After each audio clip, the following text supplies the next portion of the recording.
Everyone knows the story of the Titanic, but not many people know that Titanic had two sister ships, and that on the night of its sinking, one of them was rushing to help but didn't make it in time. Bad luck seemed to follow the trio of ships, but each one of them had glorious moments that live in the minds of those who sailed in them. Keep on watching to discover a story of awe, ingenuity, and ill fate. And don't forget to click the subscribe button and turn notifications on to join us on the bright side of life. You know how the iceberg hit the Titanic, how the band played to the end, and how the whole tragedy unfolded, but before it happened, it would have seemed an impossibility for such a ship to meet the end it did. None of that could have been foreseen by White Star Line, the company who built the Titanic, who had high hopes for what the unsinkable ship and its sister ships, the Britannic and the Olympic, would accomplish. The Olympic was the first of the trio to make sail on June 11, 1911, heading towards New York. The sheer size of it would wow the crowds. The Olympic's maiden voyage went without incident, and a crowd of 8,000 people in New York got to explore its luxurious accommodations while it was docked there. There were high expectations for the massive ship, but just around 2 months later, the Olympic crashed with the HMS Hawk. The Hawk got the brunt of the damage, as the bow was left flat as a pancake. After the crash, the Olympic made its way slowly back to Belfast, where the Titanic was being constructed. On the dock, people could see the two enormous ships side by side, as parts of the Titanic were used to put the Olympic back in shape. A rare sight to behold. And on April 14, 1912, the Titanic hit an iceberg, and minutes later, the crew radioed nearby ships for help. That night, the Olympic was returning from New York when it received the distress signal.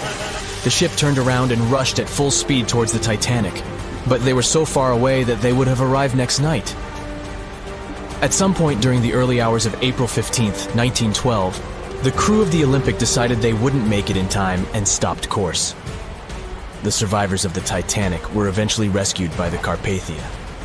Olympic was set up with lifeboats for all crew and passengers after the Titanic sank. It went from having 20 lifeboats to 64.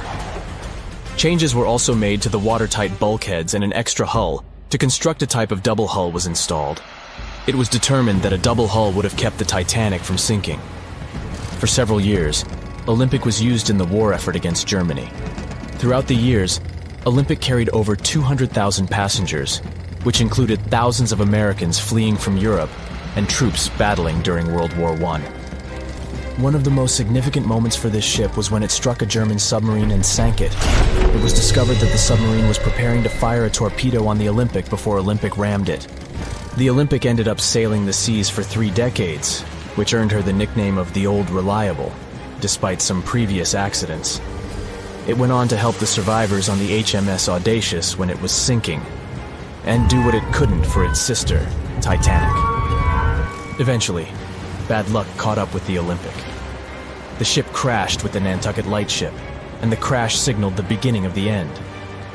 Beaten up, and after years of service, the Olympic was demolished and scrapped for parts. The Old Reliable saw many years of service and thousands of passengers, but the Britannic's journey was shorter-lived. When the Titanic sank, White Star Line was faced with a problem, since they already had another enormous ship in the works. White Star Line began construction on the HMHS Britannic on November 30, 1911, around 4 months before the Titanic sank. Although the Britannic was the youngest of the trio of ships, having been constructed last, it was also the biggest. They intended to name it Gigantic, but after the Titanic's disaster, they changed the name to Britannic, since they considered it to be a lucky name. With the Titanic sinking, the White Star Line underwent rigorous investigation, and many changes were made to the Britannic's design. The Britannic looked very similar to the Titanic, and it had what was at the time the largest marine turbine in the world, able to reach faster speeds than the Olympic. With Titanic's fate fresh in their minds, everything possible was done to ensure the safety of this newer ship. The Britannic was eventually launched on February 26, 1914, almost 2 years after Titanic met its end. After the Titanic's disaster, the White Star Line wanted the Britannic to redeem their name. The Britannic was on its way to becoming a successful ship. It transported passengers for over a year and a half when the British government requisitioned it and turned it into a hospital ship during the beginning of World War I. The ship became an even more impressive sight to look at. It was painted all white, with enormous red crosses on its side to indicate it was a hospital ship. One of the ship's surgeons, Dr. J.T.H. Beaumont, thought of it as the most wonderful hospital ship that ever sailed the seas. It could treat as many as 3,309 patients at once. This is how the Britannic became His Majesty's hospital ship, or HMHS Britannic. Though the sight of this magnificent ship must have put a smile on a wounded soldier's face or two, the Britannic didn't operate for long. Just a year after it was turned into a hospital ship, the Britannic was making its way through the Aegean Sea to pick up wounded soldiers, when it was struck by a loud explosion. The passengers didn't know what had happened, but headed to the deck to disembark. It is unclear what hit the Britannic, but the general consensus is that it was struck by a mine left by a German U-boat, though some still believe a torpedo hit it. The captain tried to move the ship to a beach close by, but the ship was sinking fast. In the desperation, against the captain's orders, several crew members launched lifeboats and disembarked. But since the ship was moving and the propellers working, the lifeboats were sucked and destroyed by the propellers. Though so much effort had gone in to ensure the Britannic was safer than the Titanic, whatever explosion occurred left the Britannic in the same dire condition as the Titanic in just 10 minutes. In a cruel twist of fate, it also sank in the ocean.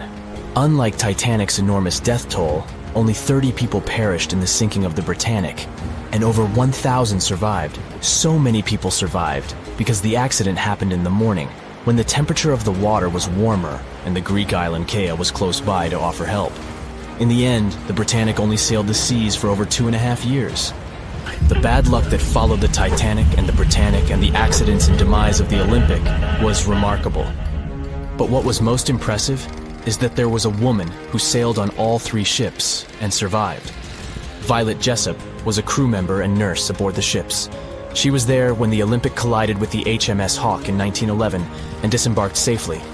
2 years later, she escaped the sinking of the Titanic in lifeboat number 16, and she showed some women it was safe to board the lifeboats.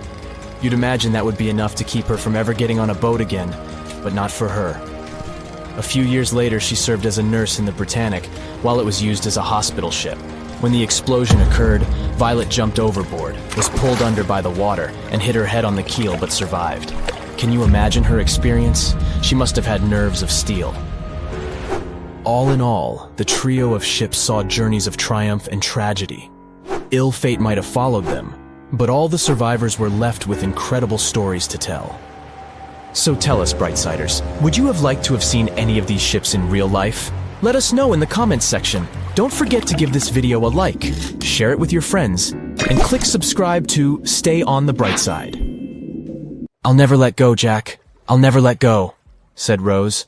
Then she did let go, and the whole movie theater burst into tears. It happened when Titanic came out in 1997.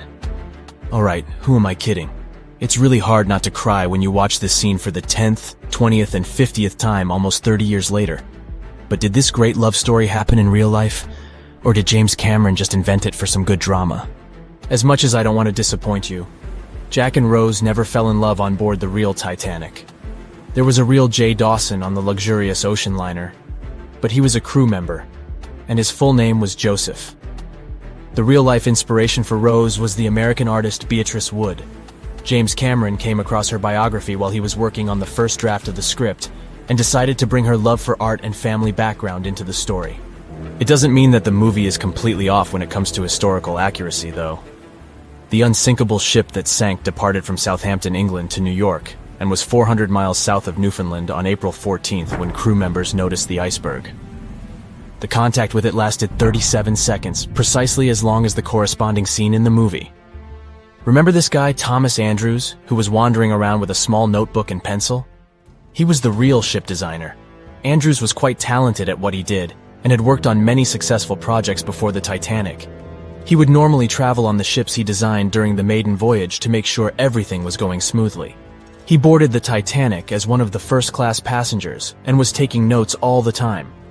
After the unfortunate rendezvous with an iceberg, Andrews was seen inspecting the flooded parts of the ship with Captain Smith. According to his sad forecast, the Titanic would have gone down in about 2 hours. One of the stewards claimed that he had seen Thomas Andrews moments before the sinking. He chose not to leave the Titanic and didn't put on his life belt. No one had seen him ever since. Another memorable moment from the movie is a boy playing on one of the decks with his spinning top. This was an accurate recreation of a real photo that was taken on board the Titanic on April 11, 1912. The passengers in the photo are first-class passengers Frederick Spedden and his 6-year-old son Douglas. The family was going back home to America after traveling around Algeria. When the evacuation of passengers began, Spedden's nurse told him they were going to see the stars. They say he had successfully slept through the entire drama and woke up safe and sound in a lifeboat the following morning. His father had also survived the sinking. Sadly, an automobile accident took the life of Douglas just 3 years later. One of Titanic's most charismatic ladies, both on the screen and in real life, got her nickname Unsinkable Molly Brown for a good reason. Several witnesses remembered she was, indeed, trying to persuade others in her lifeboat to go back and save more lives, just like in that heartbreaking scene from the movie. When Carpathia came to the rescue of the surviving Titanic passengers, Margaret Brown was helping lower-class survivors and involved her fellow first-class passengers in the process. Once they all got on solid ground, Brown organized a survivors committee. She awarded the captain of the Carpathia for rescuing so many people and was really upset she hadn't been allowed to testify at the Titanic hearings because she was a woman. You won't see any fumes above the fourth pipe of the ship in the movie. It's not a technical mistake. The Titanic, indeed, had it only for more impressive looks and didn't really need that pipe. Back in 1911, the year before our hero's departure, large ships would mostly sail with 4 chimneys. They needed those to draw heat and fumes from their massive boilers. The Titanic was a real engineering gem that only needed 3 chimneys to function. So the 4th was added for balance. They thought the public would have been disappointed to only see 3 pipes on the greatest ship of all time. The movie had an impressive budget, $200 million, but even that wasn't enough to cover all the possible costs. Cameron knew they had to save some money, so they built the replica of the liner only on the starboard, which means the right side. They chose this side to make things look more realistic. The wind at the filming location was moving mostly from north to south, so with the fumes going out, it looked like the liner was actually moving through the ocean. But if you remember one of the first scenes with the Titanic departing from Southampton and people waving, you'll understand why the crew had a problem with it. The real ship was docked at the port, or left side, there. They found a brilliant solution and just flipped the scene horizontally to make it look real. The letters and buttons on costumes were reversed, and actors walked in the opposite direction for everything to be changed in post-production. One of the scenes I can't watch without tears is the elderly couple holding on to each other as they go down with the Titanic. The couple who inspired this heartbreaking episode were real people, some of the richest passengers of the not-so-unsinkable ship. They were Isidore and Ida Strauss, and they owned Macy's. When news of the disaster spread, they put on life jackets and ran to the decks along with others. Ida stepped onto the lifeboat, but Isidore refused to do so before all the ladies and little ones were there. Ida didn't want to leave her husband. She climbed out of the lifeboat and handed her mink coat to her maid, saying she would no longer need it. Isidore wrapped his arms around Ida, and they remained on the bridge of the ship until a huge wave swept them both into the sea. So the bed scene wasn't that accurate, and James Cameron later admitted he had taken some license as a director. You know this guy who was drinking from a flask next to the main characters as the ship was going down?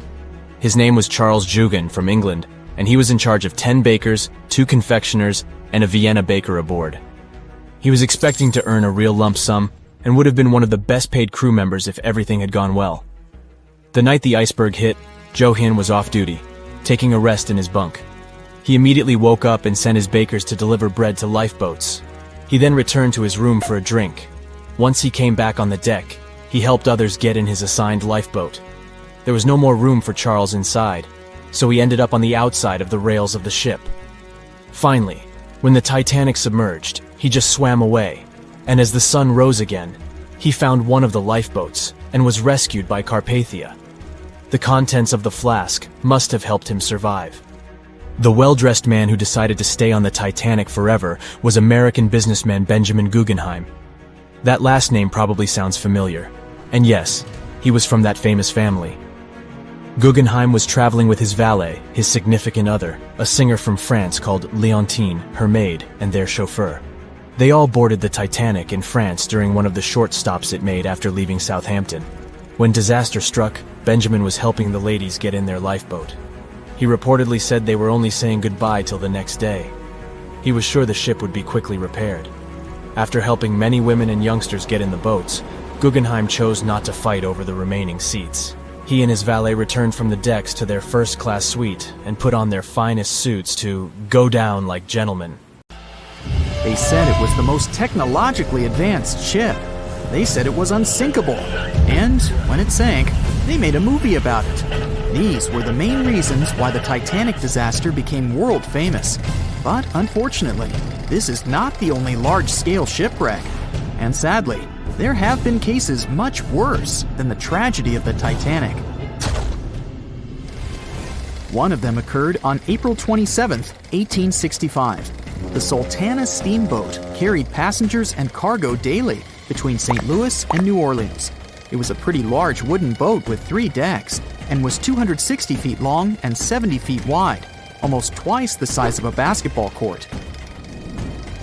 The ship could carry about 350 passengers, but on that unfortunate day, more than 2,000 people were on it. On April 23rd, she was making a routine voyage from New Orleans when it broke down. Something was wrong with the boiler, so the vessel docked in Vicksburg for repairs. At the port, the ship's captain, James Cass Mason, found out about an excellent opportunity to earn a lot of money. All he needed to do was to transfer a large group of former prisoners to the north. The captain agreed to do it, but the problem was that the boiler required a lot of time to repair. Mason was afraid that his competitors would take the job, so he decided to sail despite the malfunction the ship had. He patched up the holes in the boiler instead of a big repair and invited all the ex-prisoners on board. So, there was a broken boiler, an excess number of passengers, a lack of lifeboats, and not the best river conditions. Also, the captain refused to send the ex-prisoners to the hold, so they were all with ordinary passengers. There were strong chances for a shipwreck, but the greedy desire to earn more money was stronger.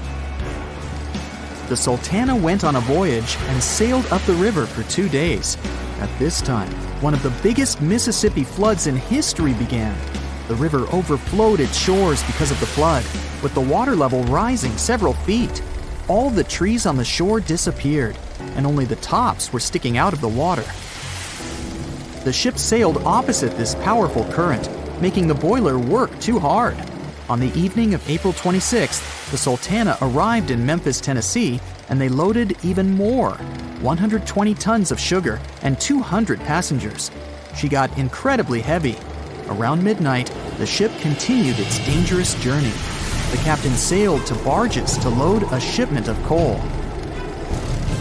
At 1 a.m., the vessel left the barge. At 2 a.m., the broken boiler, unable to withstand the load, suddenly exploded. The Sultana was just 7 miles north of Memphis. Few people survived that day. The problem was that passengers trying to escape from the fire jumped into a cold river with a strong current. The Sultana disaster is considered the most tragic shipwreck in the history of the United States. The exact number of those who didn't survive is still unknown. According to various sources, this number was from 961 to 1,800 people. Don't be surprised that almost no one knows this story. There were many more survivors in the Titanic tragedy, and everybody heard about it. But the Sultana sank during one high-profile event. 12 days before the shipwreck, the country lost Abraham Lincoln. People hadn't yet recovered from this news, so no one paid much attention to the tragedy of the Sultana. Many catastrophes happened quite recently by historical standards. One of them occurred in 2002. The ferry La Jula was a Senegalese vessel. The ferry sailed twice a week, mainly along the coast of Dakar, carrying passengers who traded mango and palm oil. It made daily voyages and never faced severe problems thanks to modern rescue equipment and good repair service. But one day, the ship's crew discovered a malfunction and sent the boat to port. For almost a year, La Jula was in a non-working condition, awaiting repairs. But it didn't get high-quality service. After poor maintenance, the ferry set off on its last voyage. On September 26, 2002, La Jula sailed between southern Senegal and Dakar, and at 11 p.m. headed toward Gambia, where a strong storm began. The wind raised high waves, but this wasn't critical for the large passenger ship unless the number of people on board didn't exceed the established norm. La Jula was supposed to carry about 500 passengers, but had many more people that day. Too many passengers, poor repairs, and a strong storm caused severe problems for the ship. But the main factor in the shipwreck was that La Jula was only built for sailing in coastal waters, but that day, it sailed far from the shore. Big waves started rocking the boat, and at some point, it just turned upside down.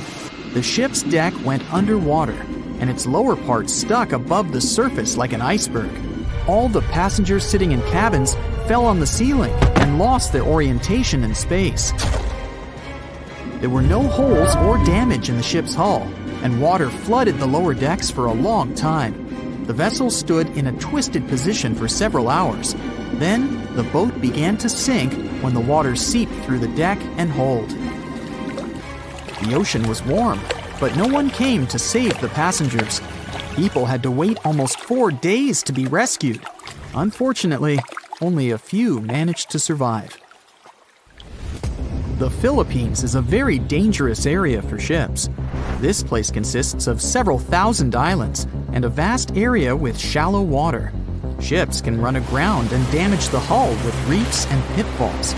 On September 20th, 1987, one of the most terrible disasters in navigation history occurred there. A Philippine passenger ferry called Dona Paz left one of the islands and sailed toward Manila. The sun was shining, the ocean was calm, and the visibility was good.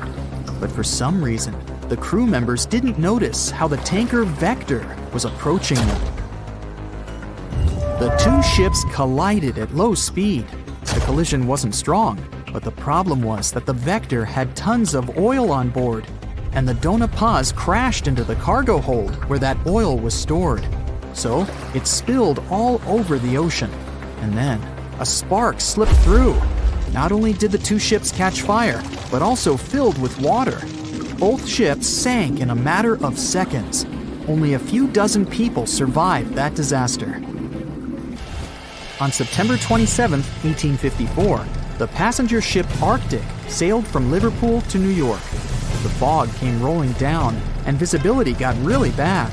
Another boat appeared out of the thick white haze, the French steamer Vesta. The ships were close enough to each other that a collision was inevitable. The French vessel was smaller, so it seemed to the Arctic's captain that Vesta had received a lot of damage. And while he was staring at the other ship, his boat got quickly filled with water. The captain gave the order to sail to the shore as fast as possible, but the ship's engines stopped working because of the flood. Then the ship's crew started to lower lifeboats with women and kids.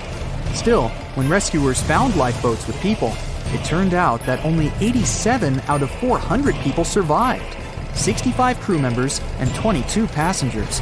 Surprisingly, there were only grown men among them.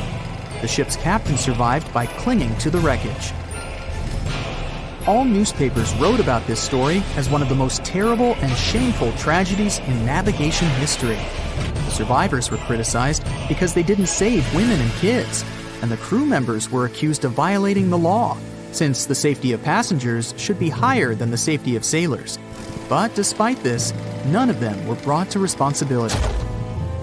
Unfortunately, shipwrecks still occur to this day, but fortunately, there are fewer of them than before, thanks to modern navigation systems and radar. But no technology can guarantee there won't be a super strong storm or any other emergency that no one can foresee. If I asked you to name the most famous shipwreck of all time, you'd go with the Titanic, right? The Atlantic Ocean, the hope for new life, heartbreaking love stories. It had it all to become a blockbuster. But I guess you've never heard of SS Princess Alice that submerged in the sewage of the River Thames, taking between 600 and 700 lives with it. Life in 19th century Victorian London wasn't easy, especially for working class folks. Affordable public transport and bank holidays made it a bit easier. The people could escape to the coast on a train or pleasure boat, even if it was just for a day. Sheerness on the Isle of Sheppey in Kent started as a fort under Henry VIII and then grew into a bustling town with a dockyard. When they added a railway station in 1863, it became a prime destination for day trippers and holidaymakers. Seaside promenades, charming piers, and a whole bunch of fun stuff to do by the sea. It had it all. A bit inland along the River Thames, you had the Rocherville Gardens. These gardens had archery lawns, bowls, mazes, lakes, cliff walks, and even a floral bazaar. Plus, there was an aviary, a bear pit, and a skeleton of a lost whale that had taken a wrong turn in the Thames. Londoners of the late 19th century could hop on a train or cruise along the Thames by boat, and both options were pretty popular. But on the 3rd of September, 1878, way more people than usual opted for the boat. They chose it over the railroad after a passenger train had collided with goods wagons in Kent, taking the lives of 5 people. The river felt like a safer way to go. One of the ships available for the trip was the SS Princess Alice. The paddle steamer was first launched in 1865 on the west coast of Scotland. Its original name was the Bute, and it was used as a ferry for the passengers of the Wemyss Bay Railway Company. A couple of years later, it was sold and renamed after Queen Victoria's 3rd child. Then, it was sold again and got the nickname the Shah's Boat, as it transported the Shah of Persia up the Thames to Greenwich in 1873. The ship had gone through several alterations in its lifetime. It got new boilers and watertight bulkheads. The Board of Trade had inspected it and marked it safe. In the year of its final voyage, it was officially allowed to carry up to 936 passengers between London and Gravesend in calm water. On the day of the tragedy, Princess Alice was on what was called a moonlight trip downstream from Swan Pier near London Bridge to Sheerness, Kent and back. The trip wasn't expensive, so most of the passengers were from the working class. There was also a musical band aboard to keep the spirits up. The 3rd of September was a bright day, and many families were happy they could catch some final summer sun rays and enjoy fresh sea air. The then owner of the ship, the London Steamboat Company, had several vessels working on the route. The passengers were free to hop on and off different ships. At around 6:30 p.m., after a beautiful day in the open, the SS Princess Alice headed back to Swan Pier. No one kept official lists of passengers, so we'll never know exactly how many people were on board that evening. But they say the steamer was close to its full capacity. As it got darker and cooler, many families decided to stay inside the saloon or in their cabins below. Some stories from the steamer sound like fate. The captain of Princess Alice let his steerer stay at Gravesend and replaced him with one of the passengers. John Ayres was a sailor but had little experience at the Thames or with a vessel like Princess Alice. Alfred Thomas Merriman, a chef from East London, had been offered to work on the steamer at the last moment. He was 30 years old and a father of 4, so he couldn't say no to extra money. At around 7:40 p.m., he was standing on the deck by the saloon door. By that time, Princess Alice had passed Tripcock Point and entered Galleon's Reach. The passengers could see the North Woolwich Pier in the distance. Many of them planned to disembark at that stop. And that's when Merriman noticed a huge ship carrying coal. It was Bywell Castle. This vessel normally carried coal to Africa, but it had just been repainted at a dry dock. Bywell Castle was going to Newcastle to pick up some coal and transport it to Alexandria, Egypt. The ship's captain, Harrison, wasn't too familiar with these waters, so he called in Christopher Dix, a seasoned Thames River pilot, to lend a hand, even though he didn't have to. The ship had a fancy raised forward part below the deck, and Dix couldn't quite see what was in front of him. So, they had a sailor on lookout duty. As they set sail from Millwall at the speed of 5 knots, 5.7 miles per hour, they tried to stick to the middle of the river, but other boats had other plans. When they were approaching Galleon's Reach, Dick spotted Princess Alice's red port light, headed their way, but planning to pass on the right side.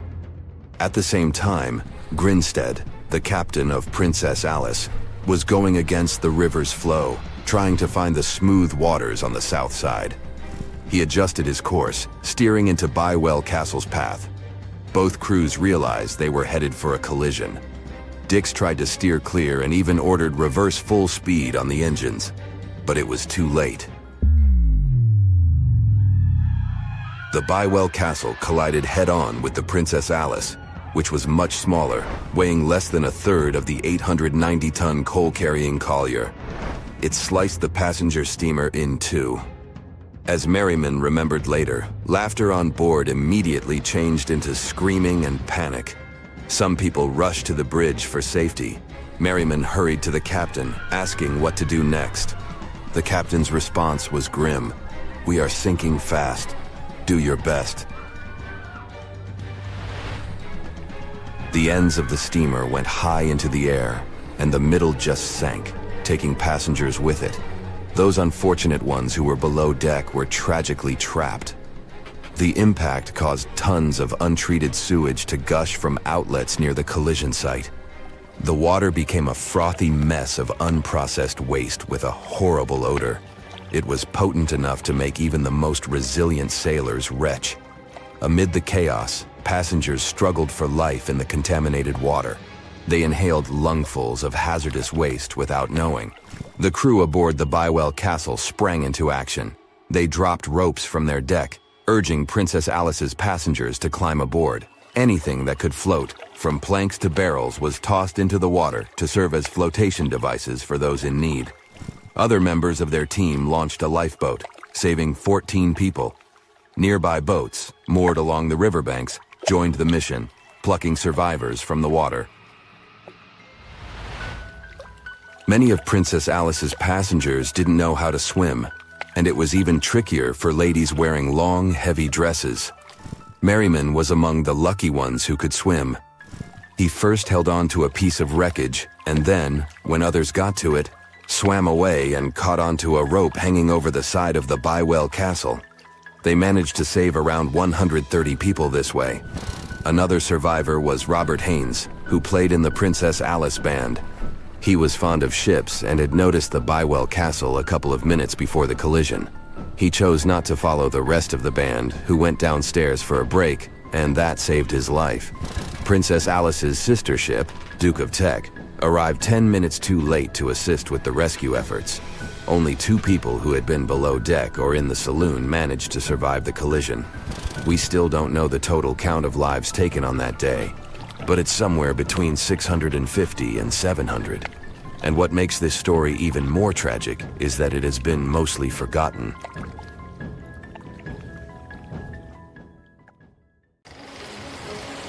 It was 11:39 at night when the Titanic's lookout shouted, "Iceberg, right ahead!" Swift action on the bridge to reduce speed and change the ship's course didn't help, and you already know how the story ends. Since then, we've regarded what happened to Titanic as a once-in-a-lifetime event. Is it, though? The Titanic sank in 1912. Forget about fancy GPSs or weather satellites. At the time, ships were responsible for warning each other about the location of icebergs, like a "hey man, trust me on this" situation. Then the Titanic disaster happened. To call it a disaster is an understatement, so specialists felt the need to form an organization to avoid this kind of accident happening again. That's why, a year later, they created the International Ice Patrol, or IIP for short. Up to this day, this group has been responsible for giving ships advanced warnings about ice threats. IIP improved their methods over the years, from ship reports and aircraft patrols to satellite images. Recently, they've also been using oceanographic buoys. floating devices providing real-time information about ocean conditions up to 164 feet below the surface to predict the potential drift of icebergs.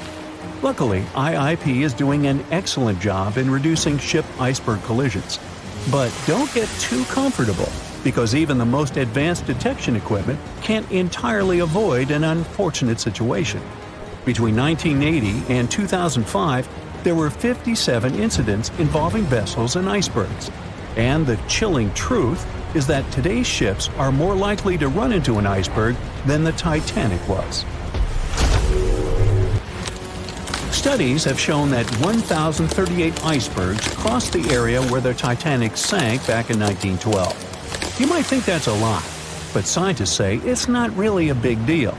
I mean, yeah, it's on the higher side, but there have been 14 years with even more iceberg activity since then.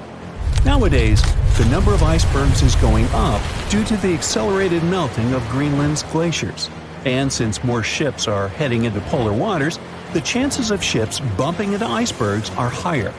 But the real danger for captains is invisible enemies, called growlers and bergy bits. Growlers are these small icebergs that can be the size of a regular door. And bergy bits are also considered small, measuring around the size of a school bus. These icebergs might seem harmless, but they're actually tricky since they can be completely invisible to radars or satellites. Let's see what happens when a modern cruise ship as big as the Titanic hits one of these small icebergs. Meet the Norwegian Sank, a luxurious cruise ship like Titanic, as it has the capacity to accommodate 2,400 passengers and more than 900 crew members. On July 2022, this cruise ship was on its way to Hubbard Glacier in Alaska when it found itself in the middle of a dense fog. Suddenly, passengers felt an impact and were terrified as the ship experienced a severe jolt. The fog immediately cleared and they realized what had happened. The Norwegian Sank had collided with an iceberg of the growler type. But the outcome was entirely different from Titanic. Thankfully, there were no injuries, and both the passengers and staff reached the Alaskan docks safely. Expert divers checked the condition of the boat, and they discovered that the ship had suffered some damage after the collision, so the rest of the trip was canceled. Now don't stress about packing for your next trip across the Atlantic, because accidents like the one with the Norwegian Sank are really rare. I mean, it's common for ships to encounter ice, but what's unusual is for it to be a problem. Most modern cruise ships wouldn't get physically damaged by an iceberg, and there's a reason for that. You see, the steel used in the Titanic also played a significant role in the disaster. The unsinkable ship, after all, was not so impact-resistant. Back then, the Titanic's hull was constructed using around 2,000 steel plates, which are believed to have been produced in an open hearth furnace. As a result, the steel contained a high concentration of phosphorus, oxygen, and sulfur. High levels of these elements make steel brittle at low temperatures, causing it to fail upon impact. While the steel used on the Titanic was of the highest quality available at the time, it wouldn't meet the safety standards of modern ships, and it was approximately 10 times less safe than what today's vessels use.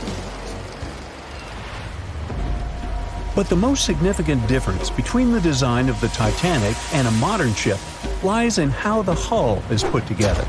You see, the Titanic was built using over 3 million rivets for its hull and upper deck structure. So, when it struck the iceberg, the rivets started a chain reaction, causing the entire section of the hull to collapse simultaneously, causing an uncontrollable flood of water. In contrast, modern ships use a method called submerged arc welding, which fuses the edges of metal pieces together, creating a strong and continuous bond. This is safer because if any part of the ship gets damaged, the tear doesn't spread, making things worse. The damage remains contained within that section. Okay, so small icebergs are becoming more common, and vessels have been adapted to deal with them. But there's still one more scenario to consider. What if a huge cruise ship hit an iceberg the size of a 5-story building? Imagine we've just created the world's largest cruise ship on the planet. Let's call it the Bright Seaside. Our floating resort is massive, 4 times the size of the Statue of Liberty.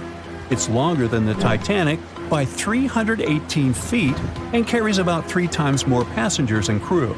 And just like the Titanic, our fictional ship can cruise at a top speed of around 23 knots. Now, picture this scenario. The bright seaside is cruising at full speed in freezing waters. It's the middle of the night, and the captain doesn't realize that all the iceberg detecting equipment on board isn't functioning. It stopped working 3 days ago. It's very foggy out there, and the lookout also fails to spot a 45-foot tall iceberg. If that whole situation played out, and the ship smacked into the iceberg head-on, well, it could potentially lead to a sinking. But you can see how unlikely that is, right? That's why experts are quite confident in saying that ice isn't likely to sink modern cruise ships. It's also worth mentioning that safety measures have improved a lot since Titanic. A modern large vessel can take days to sink, which provides enough time to keep everyone safe.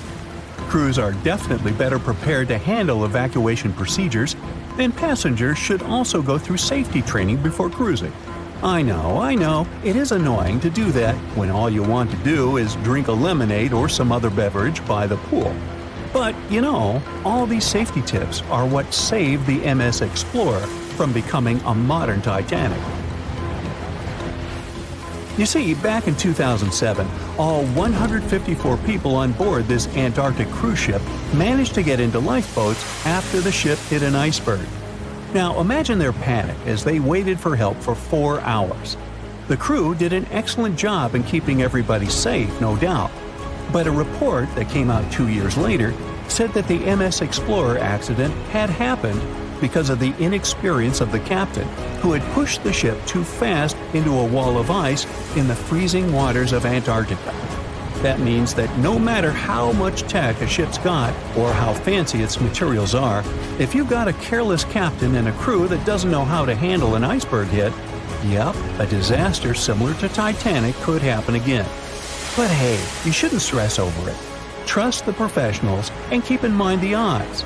In the last 30 years, the MS Explorer was the only cruise ship that sank thanks to an iceberg, and everyone survived.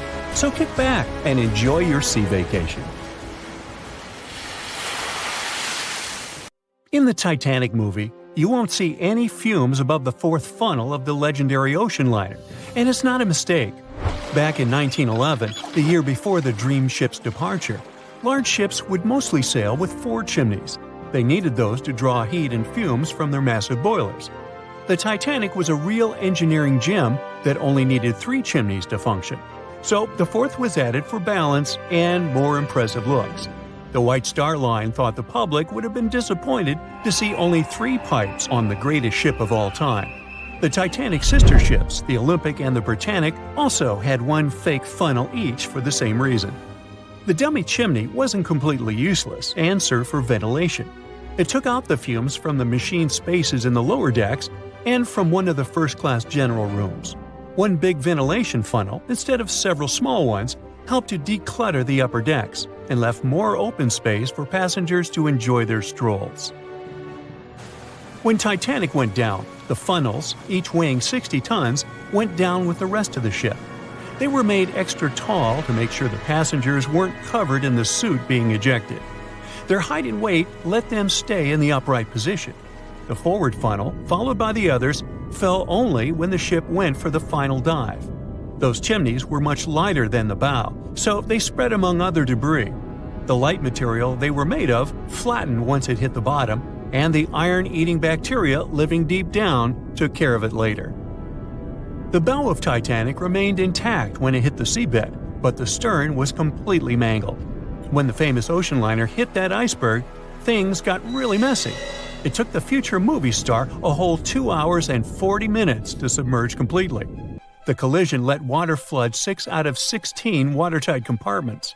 As the water gushed into the starboard side, the ship started to tilt down in the front and a bit to the right.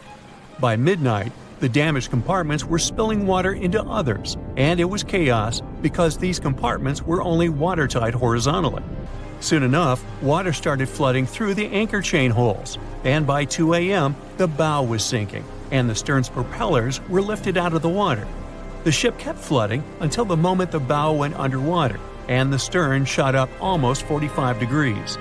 The weight of those massive propellers stressed the ship's midsection. The steel just couldn't handle it and failed. Survivors described that moment as some loud noise, like breaking china or falling gear. That was the Titanic's upper structure giving in. By 12 past 2 a.m., the bow and stern were only connected by the inner bottom structure. Minutes later, the bow, weighing almost 16,000 tons, broke loose from the stern. The stern rose sharply to an almost vertical position and started sinking slowly. By 2:20, it disappeared underwater. The bow was cruising down at about 13 miles per hour and had hit the ocean floor almost a half an hour before the stern. The two parts of the Titanic now lie 2,000 feet apart, pointing in different directions. The bow remained mostly intact, just covered in mud. The stern turned into a tangled wreck because of the implosions it went through during the descent. The air trapped within the structure just couldn't handle the increasing pressure of the water deep down. Signal rockets played a big part in the Titanic's tragedy. When a ship goes down, you're supposed to shoot up red flares to signal trouble. But someone decided to stock Titanic with white lights instead of the usual red ones. So when the ship smacked into that iceberg, the crew fired off white flares. The SS Californian was passing nearby, and his captain knew the Titanic was in a dangerous iceberg zone. The crew didn't spot the sinking Titanic, but they sure saw those white rockets. The radio between the ships was useless because the Californian's operator switched it off. The captain had a gut feeling something was off, so he flashed a Morse code light signal at Titanic. But he received no reply because the Titanic had already gone underwater. There was another ship, Samson, sailing alongside the Titanic. It had plenty of illegally hunted frozen seal meat from Canadian waters abroad, so it was sailing with lights off to remain unnoticed. When they saw the Titanic's white rockets, they thought it was the Coast Guard and zoomed away. Samson didn't have a radio, so they couldn't find out about the ongoing disaster. The crew got the news about Titanic only when they got to the coast of Iceland the following month. There have been many theories to explain the Titanic tragedy, and one of the recent ones says that there was a fire involved. An Irish journalist went full detective for decades, digging into the mystery, and stumbled upon a game-changer. He came across a photo album that had been hiding from the public for a century after the tragedy.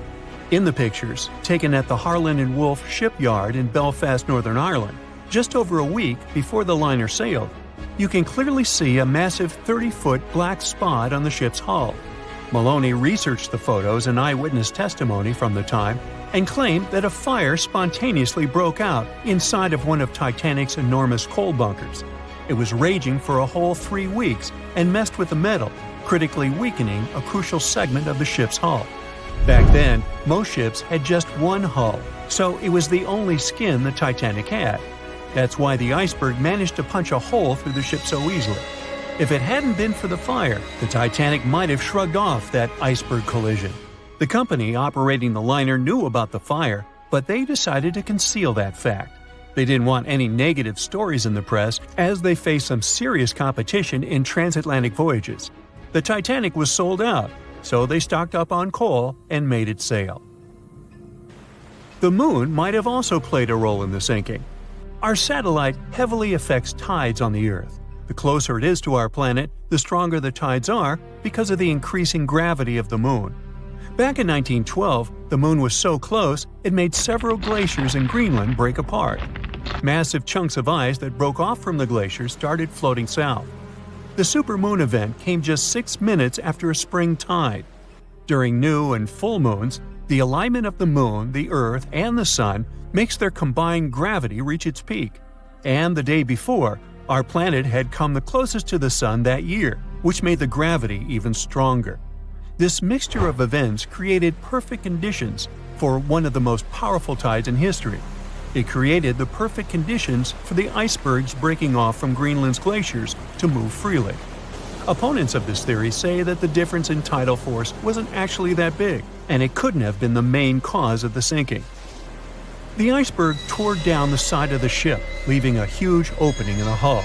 It wasn't a continuous rip, and damage was caused in several places. Some experts believe the ship would have survived the iceberg if it had hit head-on. The Titanic had watertight compartments designed to prevent flooding in case of a collision. Only the first 3 or 4 of these compartments would have been flooded. This could have helped save a lot of lives. Supporters of this theory put the blame for the disaster on First Officer William Murdoch. Huge, fast-moving ships don't just turn in a matter of seconds like a speeding car. It takes minutes.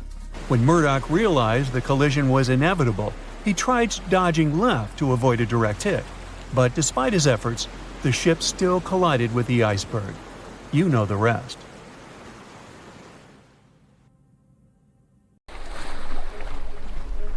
The lookout shouts, "Iceberg right ahead!" The Titanic strikes the ice. Water starts flooding in. Third-class passengers are locked up. There aren't enough lifeboats for everyone. Panic sets in. Violins are playing. The ship sinks. Well, we all know the story of the movie Titanic like the back of our hand by now. But what if I told you that Hollywood lied to us? To tell the real story of what happened that freezing night in 1912, we need to rewind a bit. The lookout shouts, "Iceberg right ahead!" Yep, that part was true. Just before 11:40 at night, Frederick Fleet noticed something darker than the sea directly ahead. As the ship got closer, he realized it was an iceberg. The engines were quickly reversed and the ship turned sharply. Instead of hitting it head-on, Titanic scraped along the side of the berg, sprinkling ice on the forward deck. If you remember, in the movie, Jack and Rose are having a romantic moment when they feel the ship shudder after hitting the iceberg. Everything shakes as if they were in the middle of a light earthquake. Some real-life passengers reported feeling something similar after the impact, but according to Titanic survivor Frank Prentice, it wasn't exactly like that. He said there was no impact as such, and it all felt more like slamming on your car brakes. The ship stopped, and that was that. Some people even slept right through the collision, confirming that there wasn't such an abrupt impact. Mr. Prentice, curious about what had happened, left his cabin and went out to the deck. When he got there, all he could see was a little ice on the surface, not the towering iceberg that Jack and Rose saw. But as we all know by now, the real damage happened below the waterline, where the iceberg had a jagged spur that slashed a 300-foot gash in Titanic's hull. Once the crew realized how severe the damage was, they immediately began sending distress calls to nearby ships, asking for help. At some point in the movie, the radio operator goes to the captain and says there is only one ship nearby, the RMS Carpathia, which later ends up rescuing many passengers. But in real life, there were more ships around. It's believed that the SS Californian was only about 23 miles away. This ship might have actually seen the Titanic sinking, or at the very least, seen its rockets exploding high in the sky. Yet, for reasons we will never fully understand, they didn't try to help. Let's get back to the story. Now, people need to get off the ship. At 12:45, lifeboat number 7 was the first to be lowered, just like in the movie. Women and children were told to go first. But in reality, some women were hesitant and even refused to get into the lifeboats. Mr. Prentice said this happened mainly for 2 reasons. First, these lifeboats were high and passengers were terrified of the 70-foot drop from the deck to the ocean below. And second, most women didn't believe the Titanic would actually sink. It was called unsinkable after all. So the idea of getting into a lifeboat seemed pointless at the time. This mindset probably explains why Eloise Smith, a first-class passenger, recalled that there was no panic or chaos at first. Other survivors backed this up, saying that no women or kids were crying. But one thing that was indeed concerning, at least for the crew, was the possibility that the lifeboats might buckle under too much weight. This is one of the theories why the first few lifeboats left carrying only a fraction of their full capacity. Like lifeboat number 7, which only carried 27 people in it, even though it could hold up to 65. In total, Titanic had 20 lifeboats, which could carry about half of the 2,200 people on board that night. But that didn't happen. And now we know the passengers had no idea there weren't enough for everyone. As women were calmly getting into the first lifeboats, musicians headed up to the deck. Their only goal was to play and keep the passengers calm. That's a pretty well-known fact. But the real story is that some survivors said they never saw or heard the band. No violinists whatsoever. It's not like Hollywood misled you, though. The musicians did play for over 2 hours after the ship had hit the iceberg. So maybe these passengers were just too panicked to notice the songs, or the musicians started playing later than we think. Now, it's time to talk about the terrible treatment that third-class passengers received. The movie portrayed the crew as cruel, locking the less fortunate below deck like animals, giving them no chance to reach the lifeboats and save their lives. But the official inquiry into the disaster suggested that wasn't true. I mean, yes, fewer third-class passengers survived compared to those in first and second class, but there were other factors at play. Many third-class passengers were reluctant to leave the ship, clinging to their belongings, and had a harder time making their way up from the cabins, which were at extreme ends of the ship. Some survivors confirmed that they were not locked up. In fact, it was quite the opposite. Mrs. George Wabi, a Lebanese woman traveling in third class, said that when chaos had erupted, some brave crew members and well-dressed first-class passengers had actually helped her get up to the first-class deck and eventually onto a lifeboat. At first, the Titanic was sinking slowly, bit by bit. Passengers reported seeing the water rising and hearing pops and cracks. Then, there was a loud boom. Some said there had been just one explosion, while others described it as a series of smaller explosions, which they'd thought had been the bulkheads giving way. And there's also a group of people who said they had only heard a rumbling sound. So not everyone agreed on the sound they had heard, but one thing is a fact.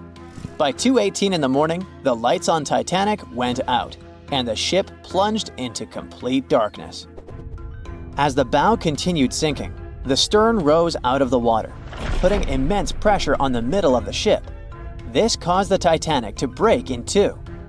In James Cameron's movie, this moment is pretty dramatic, with the ship sinking almost straight down into the water.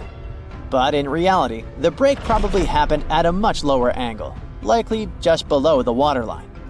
Even so, it tilted enough that people couldn't stay on their feet and started sliding into the water. One interesting thing is that it wasn't until the wreckage was found in 1985 that it was finally confirmed the Titanic had broken apart. Up until then, survivors had given conflicting stories. At least 8 survivors claimed they had seen the ship split. Emily Ryerson, a first-class passenger, described it as if the Titanic had been sliced in half with a knife. But there was also a small number of witnesses that insisted Titanic had gone down intact. At the time, this theory was more accepted because most people still didn't believe that the supposedly indestructible ship could break in half. So why the conflicting reports?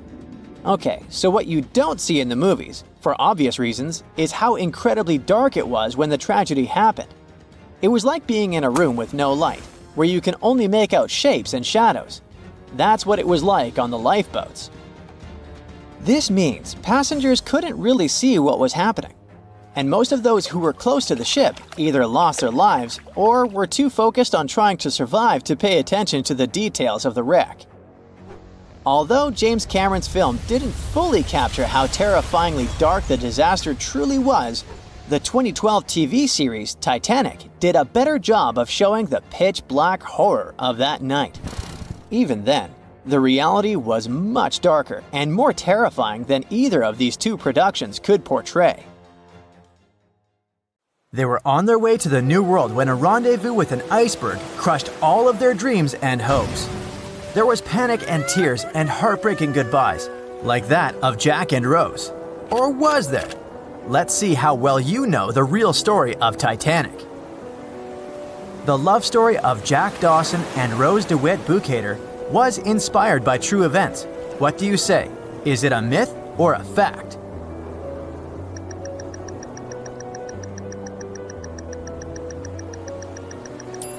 The most emotional Titanic love story was actually all made up by the screenwriter and director of the famous movie, James Cameron. Some passengers featured in the movie were real though, and by a mere coincidence, there was a J. Dawson on board. His name was Joseph, not Jack, and he worked as a coal trimmer. The most expensive object lost with the Titanic was a painting by Pablo Picasso. What's your take on this one?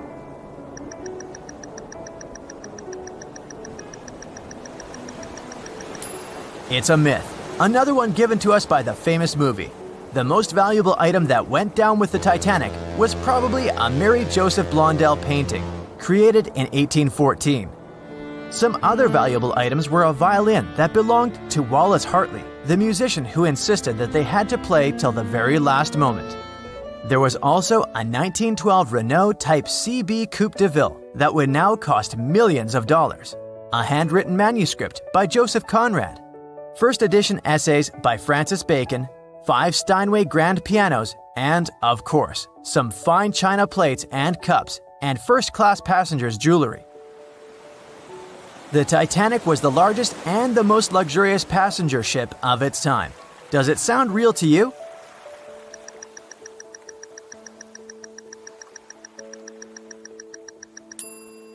Yep, it's totally true. In April 1912, the Titanic was the largest ship ever built. It was 882 feet long and had a maximum passenger capacity of 2,435 people. That's not a lot compared to the largest cruise ship of today, the Symphony of the Seas. It's just a bit longer than the Titanic, but has more than double the passenger numbers. And yes, no other cruise liner has probably beaten the Titanic in terms of luxury to this day. It costs more than $200 million to build in today's money. The tickets were also quite expensive. Duh! First-class tickets ranged in price from $1,700 in today's money for a berth up to $50,000 for one of the 2 parlor suites. Second-class tickets were $700. Third-class passengers had to pay between $170 to $460. Most of the passengers of the unsinkable ship managed to survive. True or false?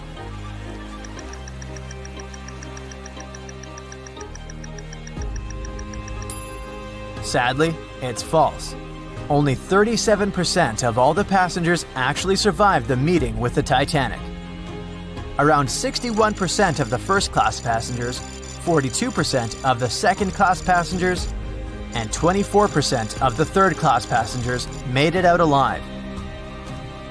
The Titanic was passing through the Bermuda Triangle when things went wrong, and that's probably why it sunk. What do you say, myth or reality?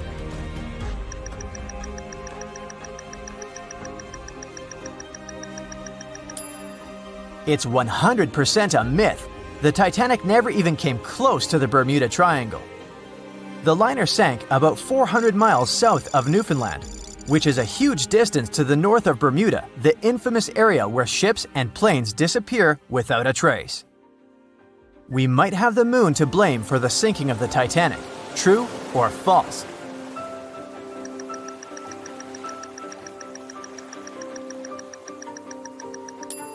This one is true. The moon heavily affects the tides on Earth. The closer the moon is to the Earth, the stronger the tides are because of the increasing gravity of our satellite.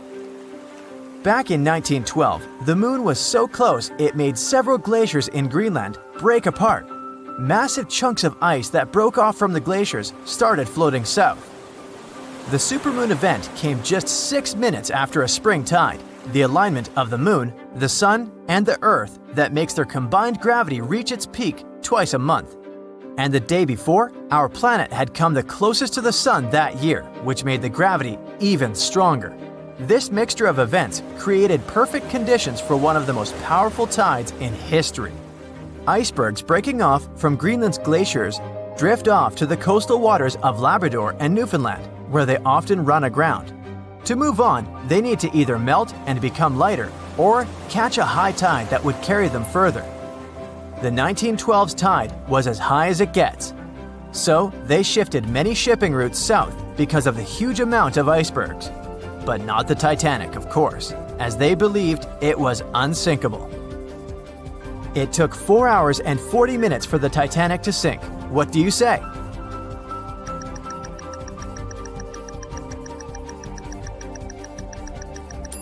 It's false, and if you're a Titanic expert, you definitely know it was actually 2 hours and 40 minutes. And this was slow enough, given the damage caused by the iceberg.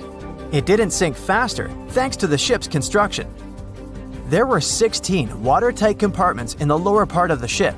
They worked as a lifeline. When the iceberg crashed into the hull, it broke into 6 boxes. The Titanic could have stayed afloat only if 4 compartments had been damaged. Water filled the first 6 compartments within 1 hour. During this time, the ship tilted slightly to the right side.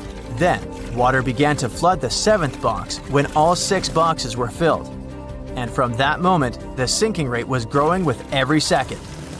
The ship's bow sank under the water, and then the stern filled up. One of the leading reasons for the Titanic tragedy was signal rockets. True or false? What's your take on it?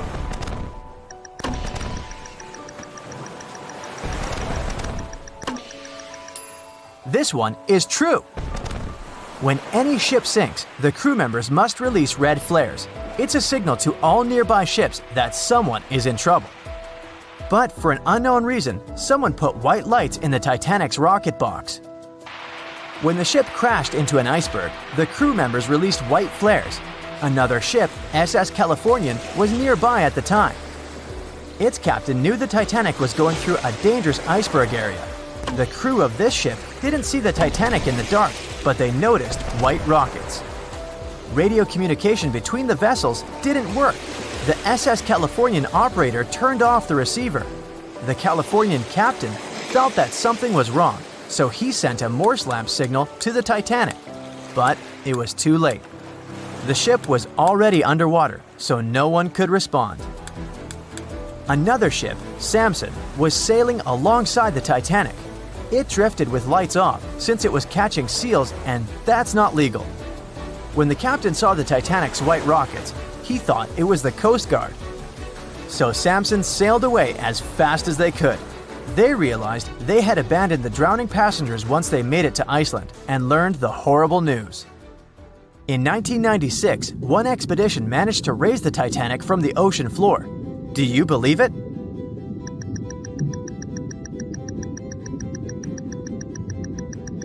If you don't, you're right. There were different ideas on how to raise the Titanic, from doing it with compressed air to putting it in wire mesh and covering it with liquid nitrogen, or using giant magnets. The only real attempt to raise the Titanic was made in 1996, and it failed dramatically. The expedition's goal was to lift a part of its hull, weighing about 21 tons. It would still have been the largest piece to see the sunlight again, if the operation had succeeded, that is. They lowered 4 large bags filled with diesel fuel to the bottom of the ocean and attached them to the hull plate. Then, the fuel bags were released and they started lifting the pieces on their own. The plate was about 200 feet below the surface when the weather got rough. The expedition members decided to tow the part to calmer waters around 80 miles away. Long before they reached the towing destination, half of the plate broke off and sank to the bottom again. 2 of the lifting bags seemed to have broken loose, and the hull went down. The Titanic will most likely crumble to dust halfway up if someone tries lifting it again. So, how many correct answers do you have? Let me know in the comments below. A beam of electric light pierces the darkness over the calm waters of the Atlantic Ocean. The Titanic is quietly making its way through the waves, its passengers asleep, when suddenly a monstrous white shape is caught in the light beam. The fateful iceberg is about to rend the side of the legendary ship.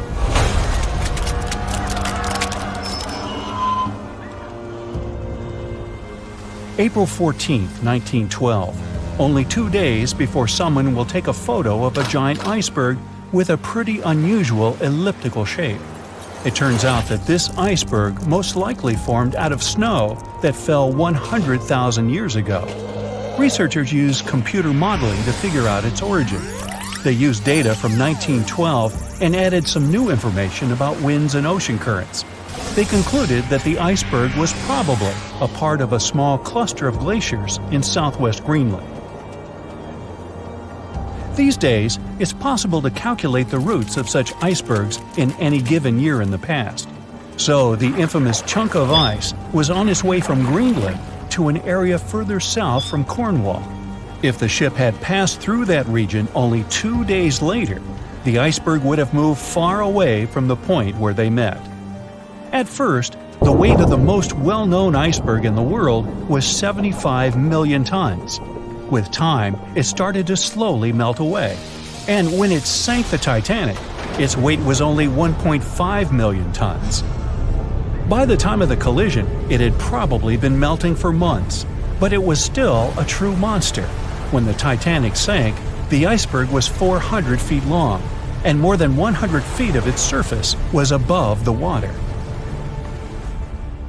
Some people believe it was a supermoon that caused the Titanic to sink. That night, there was a rare lunar event. It hadn't happened for 1,400 years. In normal conditions, the iceberg wouldn't have traveled so far south without melting and losing the largest part of its mass. But the supermoon could have been the reason for an unusually high tide that pulled the iceberg away from the glacier way faster than usual. There's a specific type of bacteria that slowly consumes the remains of the Titanic. Salt corrosion, ocean currents, freezing temperatures, plus this rust-eating microorganism might consume the entire wreckage. American actress Dorothy Gibson was aboard the Titanic. She survived, and when she arrived in New York, she started filming a movie called Saved from the Titanic almost right away. The movie was released only a month after the Titanic sank, and in the movie, she even wore the same shoes and clothes she had during the actual disaster. The movie was a big success at that time, but the only known copy was destroyed in a fire. 14 years before the Titanic sank, a novella called Futility had been published, and it seemed to have predicted the whole event.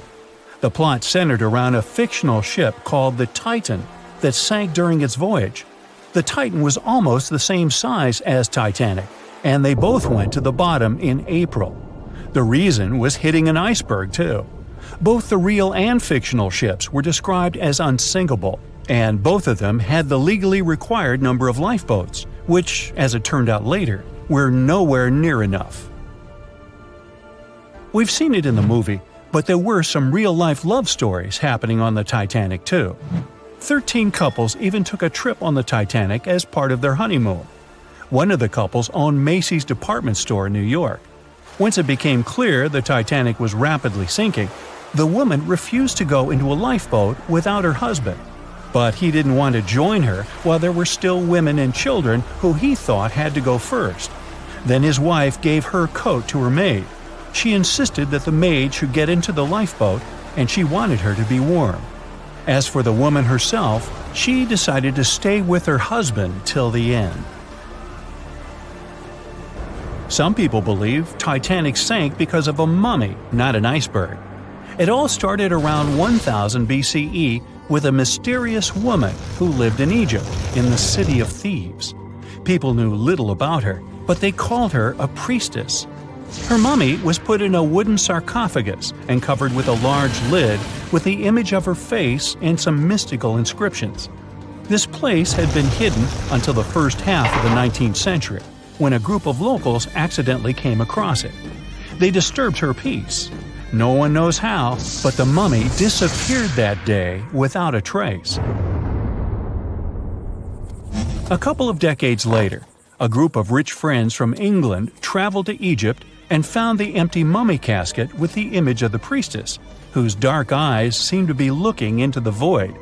They decided to buy it, but the buyer disappeared the same night before he even got the case. All members of the group had some accidents. The casket changed its location a couple of times until it, as some believe, ended up on the Titanic. It took more than 70 years for a robot submarine to find the ruins of this legendary ship. The wreck lies nearly 13,000 feet under the surface of the Atlantic Ocean, split into two halves. Why did the liner break apart? No one knows exactly. Some think it happened because of the water that got inside when the ship collided with the iceberg. The pressure was so powerful it separated two parts of the vessel, starting with the ship's bottom structure. Others say it was because of the hull rivets. They had a high concentration of slag or smelting residue, and that's something that can cause the metal to split apart. The ship generally had many flaws, starting with the design. The watertight bulkheads weren't completely sealed on top. This allowed the water to flow between the compartments and, in the end, sink the vessel. The iron of the ship's rivets and steel of the hull ended up ruined because of high sulfur content, cold temperatures, and high speeds. The steel shattered and the rivets popped out quite easily. Because of this, Titanic sank 24 times faster than it would have otherwise. If the ship had hit the iceberg head-on instead of ramming it with its side, it would have probably stayed afloat. How come the crew members didn't have binoculars? It would have surely helped them spot the iceberg on time and maybe even avoid the disaster. But the binoculars on the Titanic were locked in a storage cabinet. Only one crew member had the key, and he had been transferred off the ship right before it set sail. He later said he hadn't remembered to hand over the key. But even without the binoculars, the ship might have had some time to change course and avoid the collision if the crew had gotten some warning. But that's the thing, someone did warn them. About an hour before the incident, a ship that was relatively close to Titanic, the SS Californian, sent a message to inform them it had stopped because of dense ice field. But the warning never got to the Titanic's captain. Some experts say it was because the radio operator didn't think it was that urgent. And later, the SS Californian said they didn't get a call for help from the Titanic because their radio operator was off duty. Some say the crew on the Titanic couldn't spot the iceberg on time because of an optical illusion. Atmospheric conditions that night probably caused super refraction, which could have camouflaged the berg. After all, no one actually saw the iceberg until it was too close to the ship to somehow avoid the crash. Not even a whole minute passed between the moment they saw the iceberg and the collision. It was only 37 seconds, and it took Titanic 2 hours and 40 minutes to disappear below the ocean's waves.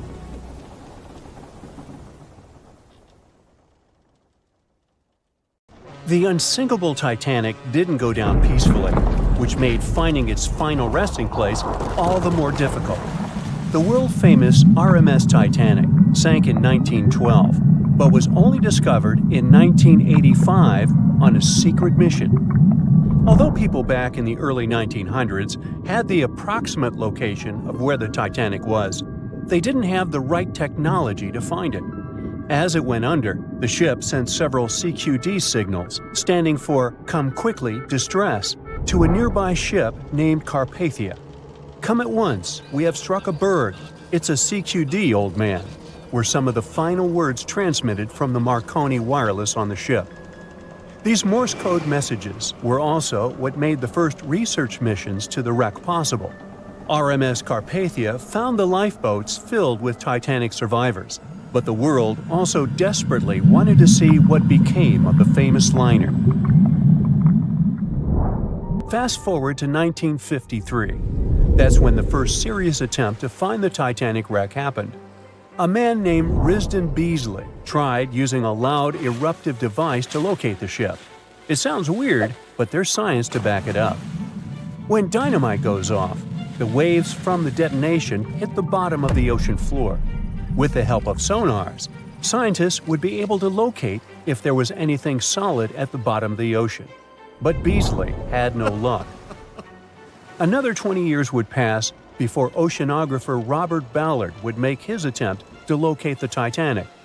Ballard had a bit more luck than Beasley. Over the previous years, underwater technology had gotten more funding and so worked much better. He tried it the first time in 1977. Ballard partnered with the Woods Hole Oceanographic Institution on a mission to map the ocean floor. While the Institute hired him to test out their new mapping technology, Ballard's intention was to go a little further and find the Titanic wreck. In the middle of this new technological ship, there was a hole that allowed for a long pipe to be extended into the water just above the ocean floor. Attached to the end of this pipe, Ballard installed a pod with sonars and cameras. They thought they were in for something big, and so they took the ship to sea to run some tests. That's when, on a trial run, adversity struck. The drill pipe broke, sending all of their expensive material to the bottom of the ocean floor, just like the Titanic. When Ballard failed, another important character came into this story, a man named Jack Grimm, an eccentric oil tycoon. Grimm had become famous for trying to find things such as Noah's Ark, the Loch Ness Monster, and Bigfoot. He also tried to prove the hollow Earth theory, that says that the interior of Earth is entirely hollow and hosts underground cities and nations. His search consisted of trying to find a large hole on the North Pole, and thus venturing inside the hollow Earth. After his attempts failed, he set his eyes on the jewel liner that had sunk, the RMS Titanic. Grimm had the money, but he didn't have the know-how. So, as a billionaire, he made a big donation to Columbia University and asked in return to use some of their equipment. He hired a team of highly qualified scientists to help operate the machinery. Here's where it gets a little strange. Jack Grimm was a believer in folklore and non-conventional ways of doing things. So he brought a monkey on board and surprised the research team. This monkey, called Titan, was believed to point to a map and locate lost things. In this case, the Titanic. The scientists went crazy when the monkey appeared and told Grimm it was either them or the monkey. This expedition left Florida without Titan. Yes, there would be no monkey business. They set the course to the exact location of Titanic's last distress signal. They arrived, examined every inch of the ocean floor, but still found nothing. Grimm's first expedition lasted 3 weeks, but unfortunately, they found absolutely nothing. They tried a particularly good search method known as mowing the lawn, where they mimic such movements to map every inch of a larger area around Titanic's distress coordinates. The reasons for failure were important defects in the equipment and terrible weather. That's when that prior searcher of the lost Titanic came back into the picture, Robert Ballard. He didn't have the millions Jack Grimm had, but he had one thing going for him. The marine geologist was working closely with the U.S. Navy to locate 2 nuclear submarines which had sunk in the 1960s. Ballard himself says he was living 2 lives, one as a researcher and the other as a Navy intelligence officer. The deal was simple. He'd have a green light to search for the Titanic after he found the 2 missing submarines. To find Thresher and Scorpion, he used an unmanned submarine vehicle called Argo. Argo was like a little snow sled. It was attached to a bigger ship that sailed above the water. Argo was connected to the ship by a long cable, and it was piloted by a team on board. The sled had sonars and cameras that provided real-time imaging of the ocean floor, so it was a real advancement on other attempts. After much thinking, he had a eureka moment. He supposed the force of the wreck should have left a comet trail that led back to the ship. While searching for the Titanic, most people had tried to find the ship itself. But until then, it had been trying to find a needle in a haystack. That's why Ballard's logic was so brilliant. He needed to invert the order. He had another obstacle on his hands: time. He could only look for the ship after finding the lost subs. And by the time that happened, he had 12 days left. He teamed up with another scientist, and they applied the mowing the lawn method to map the ocean bed.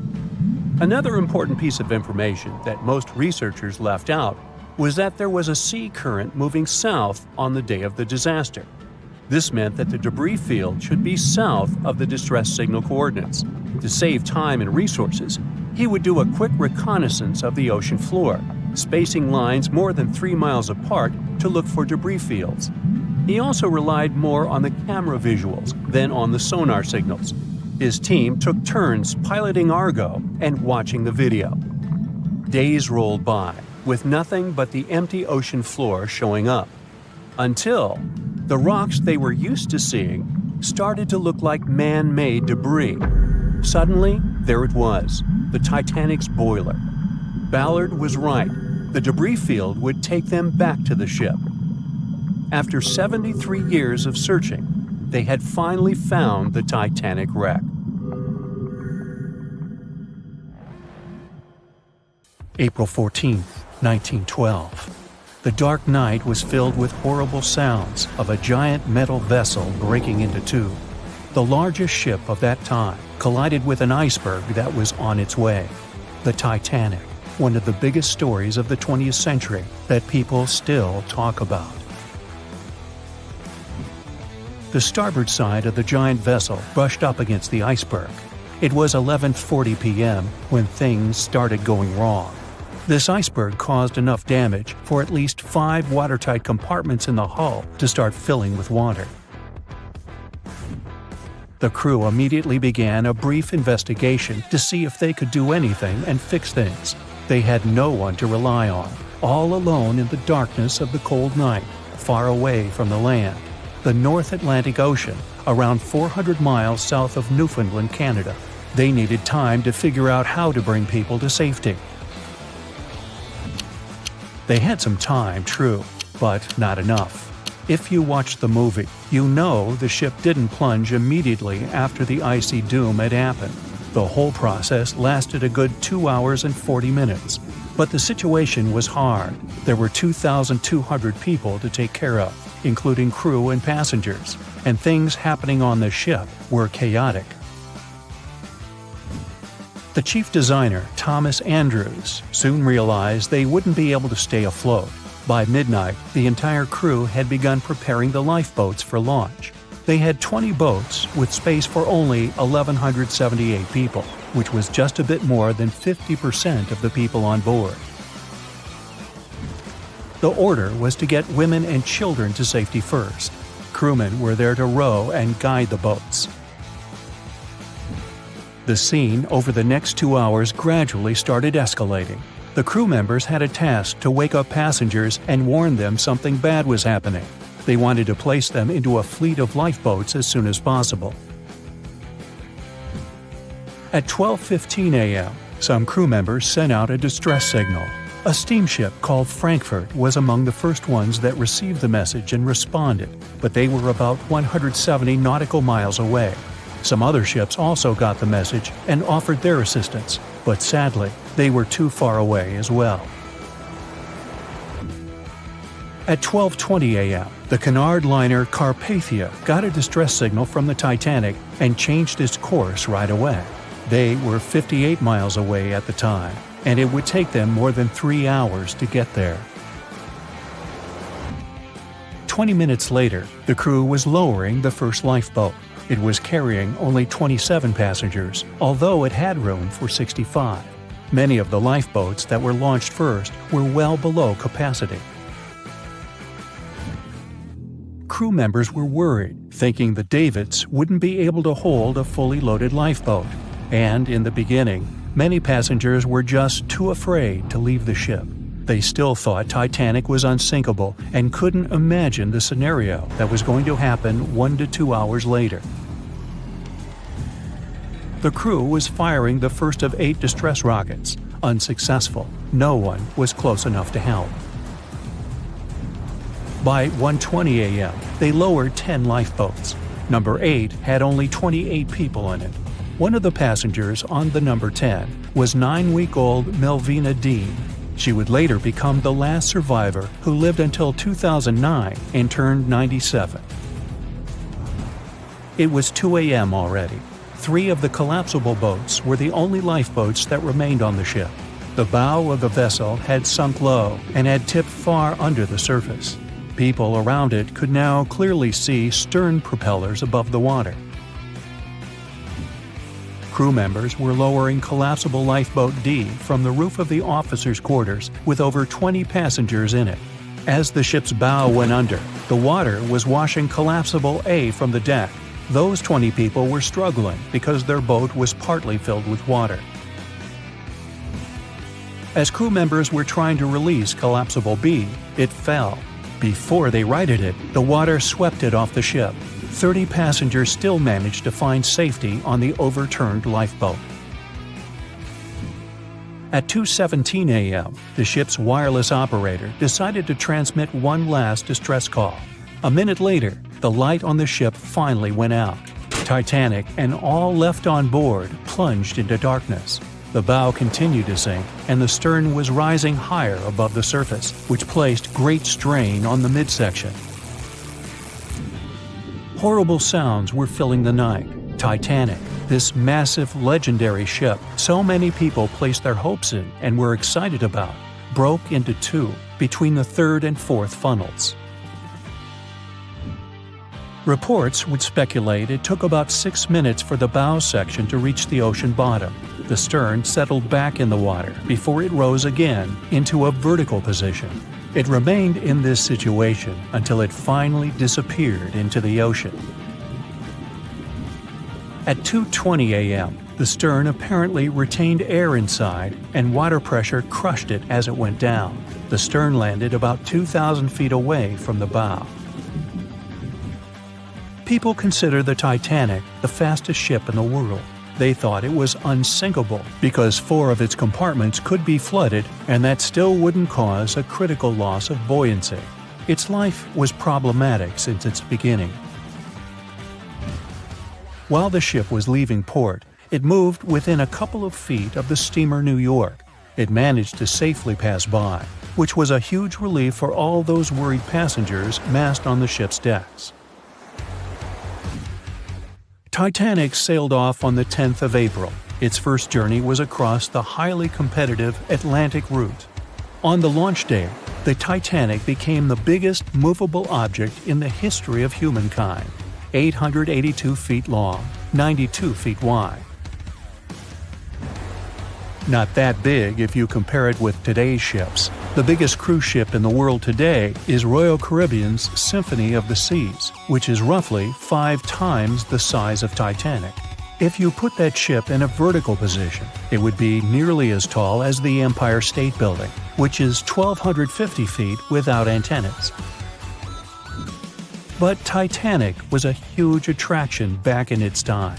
At one moment of their journey, they stopped in France, after which they made another stop in Ireland. Once the final passengers boarded, the massive ship set out at full speed for their final destination, New York City. 4 days after the beginning of its journey, Titanic failed to divert its course from a huge iceberg, the story we all know about. Only 700 people survived, and most of them were women and children. The night was extremely cold, 1 hour and 20 minutes after Titanic had gone down to the bottom of the ocean. Survivors weren't even sure someone was coming to save them. Finally, they saw the light. It was Carpathia coming towards them. They came for the people in the lifeboats. The crew brought them aboard and pulled a handful of other passengers out of the water. Many ships tried to contact Titanic a few hours after it sank. Their messages were never returned. Later, when there was an investigation of what really happened, they discovered the Leyland liner California had been less than 20 miles away when Titanic was sinking. But the crew didn't hear the distress signals coming from Titanic because their radio operator was off duty. Countries from both sides of the Atlantic were shocked and horrified when they heard details of what happened to Titanic. They decided to make changes to ship operations, rules that would help avoid such events in the future. They held the first International Convention for Safety of Life at Sea, where they adopted rules for every ship to have lifeboat space for each passenger on board. Also, lifeboat drills became mandatory. They also decided to establish an international ice patrol. Its main role was to monitor icebergs in the North Atlantic shipping lanes. Ships also needed to maintain a 24-hour radio watch. Titanic wasn't built alone. Because of the size of this magnificent ship and all the new equipment it required, it would have been too expensive as a one-off. So the team built the Titanic alongside two sister ships, and both of them had eventful lifetimes. RMS Olympic came first. It was launched in 1910, and for a whole year was the biggest liner in the world. The Britannic was another sister ship that sailed for a while before it too ended down on the ocean bottom. But only Titanic became a legend and one of the most fascinating stories of modern history. The night was dark and scary. A few hundred people were sitting in lifeboats, not knowing what would happen next or what their lives would look like from that moment on. All they knew was the giant ship they had been sailing on just a couple of hours earlier disappeared in front of their eyes. They were alone, waiting for help. Is anyone even coming? They had no idea if the rest of the ships that were traveling relatively close to them had heard their call for help. There was nothing else to do but wait. The Titanic, an iceberg, and one night, April 14th, 1912. It's one of the most famous stories from modern history that everyone talks about, even now, more than 100 years later. The 16 lifeboats on board could only accommodate a little more than 50%, 1,178 people, of the total number of passengers that were on board. And many of them were still half empty. In one of them, there was a little 2-month-old girl, Milvina Dean, the youngest passenger on board the giant ship. Her parents had decided to leave England because they wanted to build a better life in the United States. Her father had some family in Kansas, and he hoped they could start their own business there. The Dean family didn't actually choose to be on board this giant legendary liner, but because of a coal strike, they got transferred there, so they boarded it at Southampton as third-class passengers. Milvina's father felt when their ship hit the iceberg on that cold and seemingly peaceful night. He immediately went up to investigate. When he saw that people were panicking and that the crew members were giving warnings on the actual danger of the situation, he rushed to their cabin to find his wife. He told her to dress the children and quickly go up on deck. The crew members gave the order to get the lifeboats ready and start transferring women and children there first. It was a chance for at least some family members to get to safety. Milvina, her mother, and her brother got in Lifeboat 10. They were among the first off the liner out of the 706 crew members and passengers who managed to escape the sinking ship. Later, the liner called Carpathia heard their call for help, came for the passengers, and took them to New York. Her father, unfortunately, stayed behind them and didn't manage to save himself. Milvina grew up in Ashurst, England, which wasn't far from where she set sail on the ship.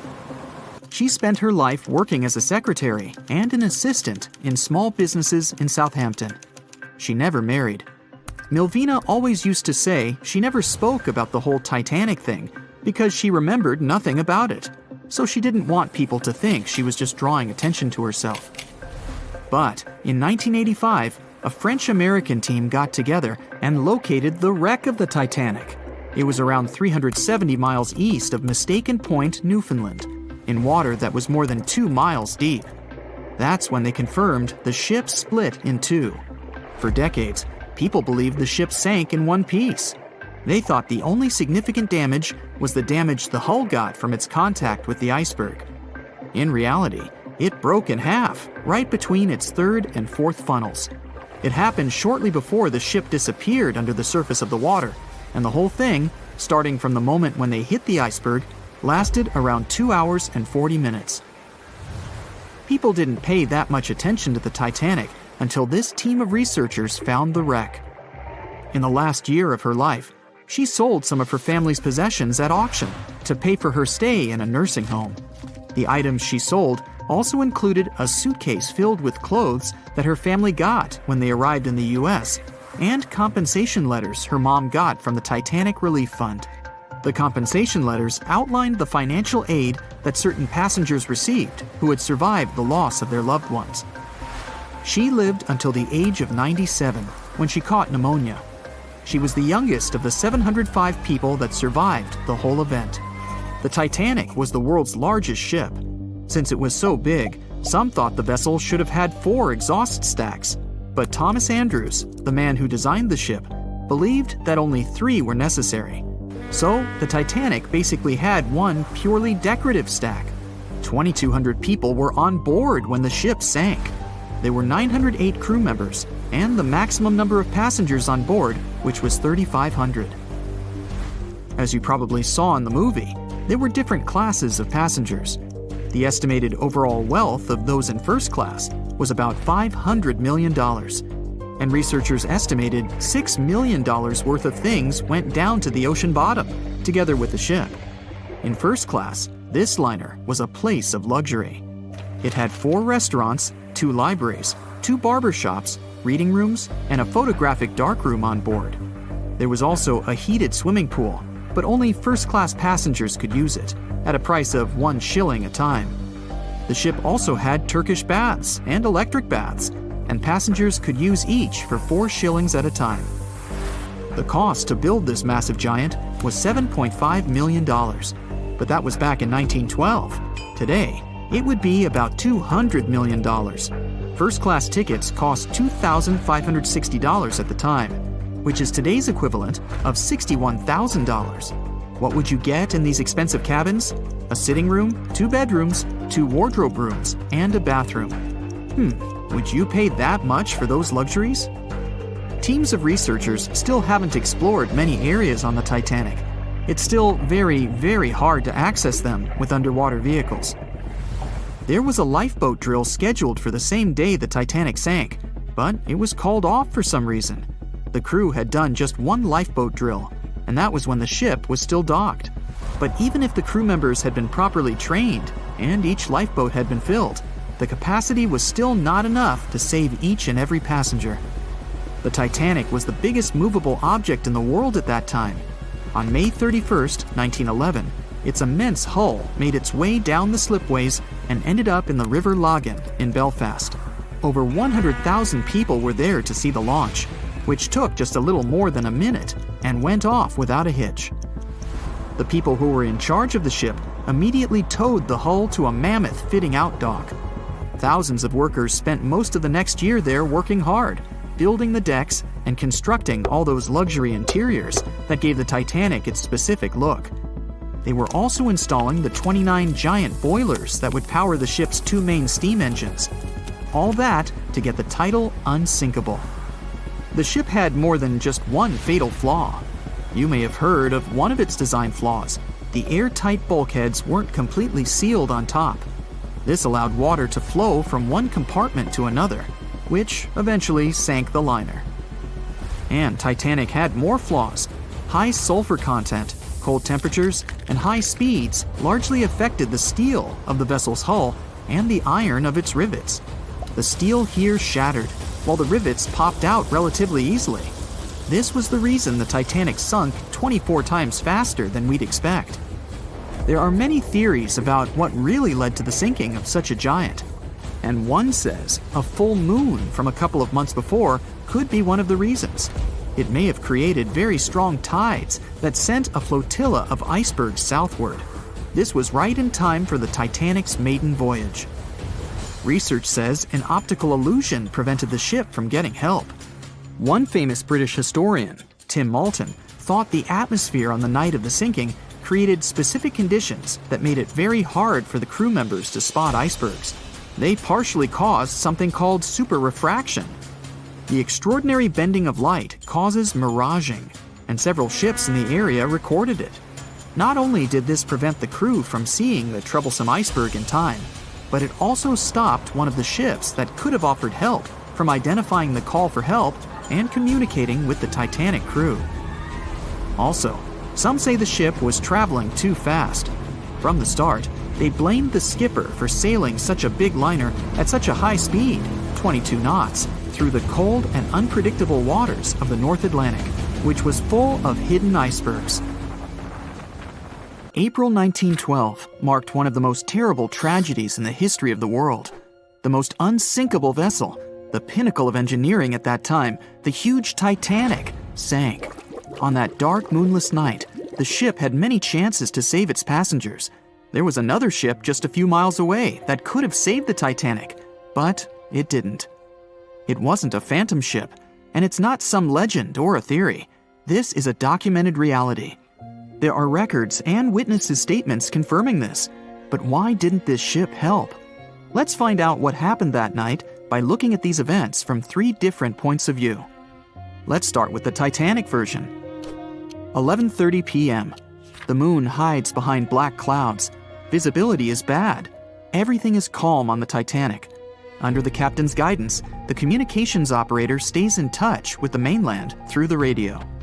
At this moment, some stranger breaks into the frequency, interrupting the operator's communication. It's unclear what this strange man wants and what he's talking about. The operator doesn't try to figure it out. He shouts at the guy, demanding him to disconnect. The connection is interrupted. At 11:40 p.m., the Titanic crashes into an iceberg. The ice breaks the hull. Water begins to flood the lower decks. Nobody is panicking yet. 20 minutes later, at midnight, the ship's crew sends a distress signal through the radio frequency. Few people understand how bad the situation really is. After 20 minutes, at 12:20 a.m., they start lowering lifeboats with passengers. At 12:25 a.m., they receive a response to the distress signal. This is RMS Carpathia. Their captain reports they're already sailing at maximum speed towards the Titanic. But the problem is that the crash site is 58 miles away. This means Carpathia will only be here in 4 hours. At 12:45 a.m., the sinking ship's crew release rockets into the air. These flares are one of the main reasons for the terrible fate of many passengers, but more on that later. 90 minutes later, the Titanic's deck breaks and the ship dives underwater. At 4:10 a.m., the Carpathia finally arrives at the shipwreck location. The crew members make heroic efforts to save all the people. They take 705 survivors on board. At this moment, another ship appears. It's SS Californian. The Carpathia sails towards the New York coast with all the people. The Californian floats in search of passengers and finds nothing but wreckage. The ship was only a few miles away while the Titanic sank into the icy water. The Californian could have saved these people, but did nothing. Its captain, Stanley Lord, made one of the most terrible acts that a sailor can allow. He didn't help a sinking ship. When the world found out about all this, they detested Captain Lord. They couldn't bring charges against him, and the trial didn't punish him. But his career was ruined entirely, as no other ship company would hire him. Despite this, he never confessed he had been guilty. Before he passed away, the captain said it hadn't been his fault. If this was true, then what happened there? This brings us to the Californian version. It's the night of April 14th.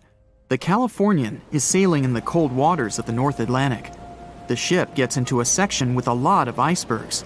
At 10:10 p.m., Captain Lord stops the ship. It's too dangerous to move around this area, as they can damage the hull. At 11 p.m., the ship starts drifting. It's impossible to move in such conditions with such poor visibility. The captain knows that the Titanic is coming here, so he orders the radio operator to warn the ship about the danger. Radio operator Evans turns on the receiver and tries to contact the Titanic. He spends about 30 minutes on it. The connection is finally established. At this moment, the Titanic radio operator is speaking with the mainland.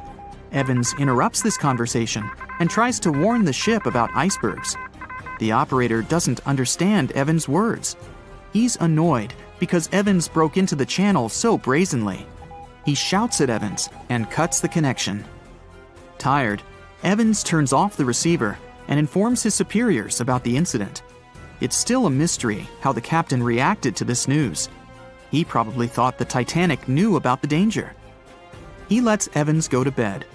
If Evans hadn't turned off the radio and waited 1 hour, he would have heard a distress signal from the Titanic. But you shouldn't blame him. At this point, he has no official reason to stay at the transmitter. Evans is too exhausted and can't fight drowsiness. So, Evans goes to bed. The Titanic begins to sink. Its captain sends a distress signal. The operator on board the Carpathia catches it, but the Californian doesn't, since the receiver is turned off. Captain Lord can't sleep. He feels that something is wrong. Meanwhile, the Titanic is rapidly sinking under the water. The captain gives the order to launch rockets into the air. And here is where one of the critical mistakes takes place. They release warning lights, but they are not red. The crew forgot to take red rockets on board for some reason, so they lit up the sky with a bright white light. If you need to send a distress signal, you need to release red lights. Captain Lord sees these lights, but doesn't perceive them as a cry for help. It can't be that there are no standard red rockets on such a massive ship as the Titanic. But, unfortunately, it can. Captain Lord thinks the Titanic is sailing away. Perhaps there is some unknown reason behind those white lights, but he doesn't really know. So, Captain Lord has no idea that the Titanic is sinking. He still decides to contact the ship, but this time, not through radio communication. Captain Lord doesn't wake up the radio operator and sends a signal to the Titanic through a signal lamp. It's important to understand that many old-school captains didn't take radio communication seriously. They didn't understand the value of this technology. That's why Captain Lord doesn't wake up Evans. He sends light signals, but the Titanic doesn't respond. Many survivors later mentioned seeing the flashing lights of the Californian, but there was nothing they could have done. The ship's crew doesn't hear their cries for help. At 2:20 a.m., the Titanic completely goes underwater. A little more than 2 hours later, radio operator Evans wakes up and turns the transmitter on. He hears many rescuers talking about the sunken ship. Evans understands everything. He reports this to the captain. At that moment, the Californian immediately heads to the wreck site. They meet Carpathia there. With the survivors on board, it sails towards New York. The Californian stays sailing and looking for people. They find nothing but wreckage. The Californian returns to the mainland. The news about the ship that could have saved the Titanic is spreading all over the country. The trial begins. Captain Stanley Lord and the crew tell their version. They say their ship had been standing still. Many people don't believe them, and some of the surviving passengers claim to have seen the Californian sailing by. Still, the judge declares them innocent. 1962. Captain Stanley Lord is a very old man. He calls a notary to confess something. The captain makes his last remark about this case. He swears he's not guilty. But if it wasn't the Californian sailing past the Titanic at that moment, then what? The Samson theory could answer that question for us. The sealing ship Samson is sailing in the cold waters of the North Atlantic. The crew aren't sleeping. They carefully study the surroundings, but not because they're afraid of icebergs. They're scared of meeting with the U.S. Coast Guard. The Samson ship's crew catch seals, which is illegal. At 12:45 a.m., Samson's captain sees white signal rockets. The team is sure it's the Coast Guard. They turn off the lights and sail away. It's dark, so they don't notice the sinking Titanic. They return to the coast of Iceland and hear about the disaster. They realize they have abandoned the drowning passengers. The nephew of one of Samson's crew members reads about this story in his uncle's diary. The nephew asks for permission to publish these recordings. All the people realize that Captain Lord wasn't guilty, but unfortunately, he didn't live to see this moment. Actually, it's still unknown who is guilty in this story. 2 ships were nearby the Titanic. Their captains were adequate people. They would have helped save all the passengers. Their fault was that they couldn't understand what the Titanic wanted on that dark night. Someone forgot to put red flares in the box. This small but fatal detail was one of the leading causes of the tragedy. Can you guess how many theories of the Titanic's sinking exist? Right, loads, including a theory of my own, which I'm going to share with you today. And then you can decide which one seems most likely to you. One Piece theory. The very first version of the events was the One Piece theory. It's very simple and basically claims that the sinking happened without any breakups. 2:15 a.m., the ship collides with an iceberg. 2:18 a.m., the lights go out. The ship reaches an angle of 45 degrees and then quickly begins its final plunge into the ocean depths. 2:20 a.m., only about 3 minutes later, the RMS Titanic disappears under the surface of the ocean for good. The liner doesn't break, it just goes down as a whole piece. Of course, this can't be true. In April 1912, the Titanic was not only the largest ship in the world, but also the largest ship ever built. It's hard to believe that such a heavy vessel could have gone down without breaking. That's just impossible. Well, I mean, you can't blame the theorists. Before we found the wreckage, there were no other theories. Wait a minute, or were there? The day after the disaster, the survivors gave their interviews. They talked about what had happened, and some of them claimed that the ship had actually broken in two when it had been flooded. For example, Jack Thayer, a 17-year-old boy, outlined the sinking as he remembered it, and L.D. Skidmon drew a sketch based on his description. The picture clearly showed the ship breaking in half. But no one believed Jack or other witnesses. There was no evidence, so their claims were received with a grain of salt. But in 1985, things changed. First breakup theory. That's when Robert Ballard found the wreckage of the Titanic in the depths of the ocean. When people saw the wreckage, it became clear that Jack and the other survivors had been right. The Titanic did indeed break in two when it sank. So it's time for a new theory. 2:15 a.m. The keel breaks, the starboard list eases, and the hull continues to bow and crumble. 2:17 a.m. The galley sections break off. The towers immediately drop under their own weight. The lights go out. The stern is pulled into the air. The bow breaks off and starts sinking. The aft is barely hanging on to the starboard side of the stern section superstructure. The stern section slowly lists over to port as it begins sinking again. It rises up one last time and pivots in a semicircle as it sinks. It all sounds pretty convincing, right? But people began to find plot holes in this theory. For example, the Titanic couldn't have held together until it reached such a high angle. The breakup would have had to begin much earlier. This only meant there was still a vast field for research and speculations. So people started to come up with their own possible scenarios. How about we look first at the ones no one likes? V-break and Aaron 1912 V-break. According to the first breakup theory, the Titanic reached a high angle, and the weight of its unsupported stern caused it to crack from the top down. But it's physically impossible. So, are there any other ideas? In 2006, Roger Long, a naval architect, decided to research a so-called V theory. 2:17 a.m. The breakup begins at a shallow angle, perhaps as little as 11 degrees. The upper structure fails and starts to crack. At this moment, only its double bottom is holding the Titanic together, but it starts to bend under the strain too, failing the ship. Water is pouring through the crack. It increases the weight in between the two sections, bending the Titanic the other way and pulling it into shape somewhat resemblant to the letter V. The upper decks get mangled and bent together. The bow heads for the bottom, and the stern is the last to sink.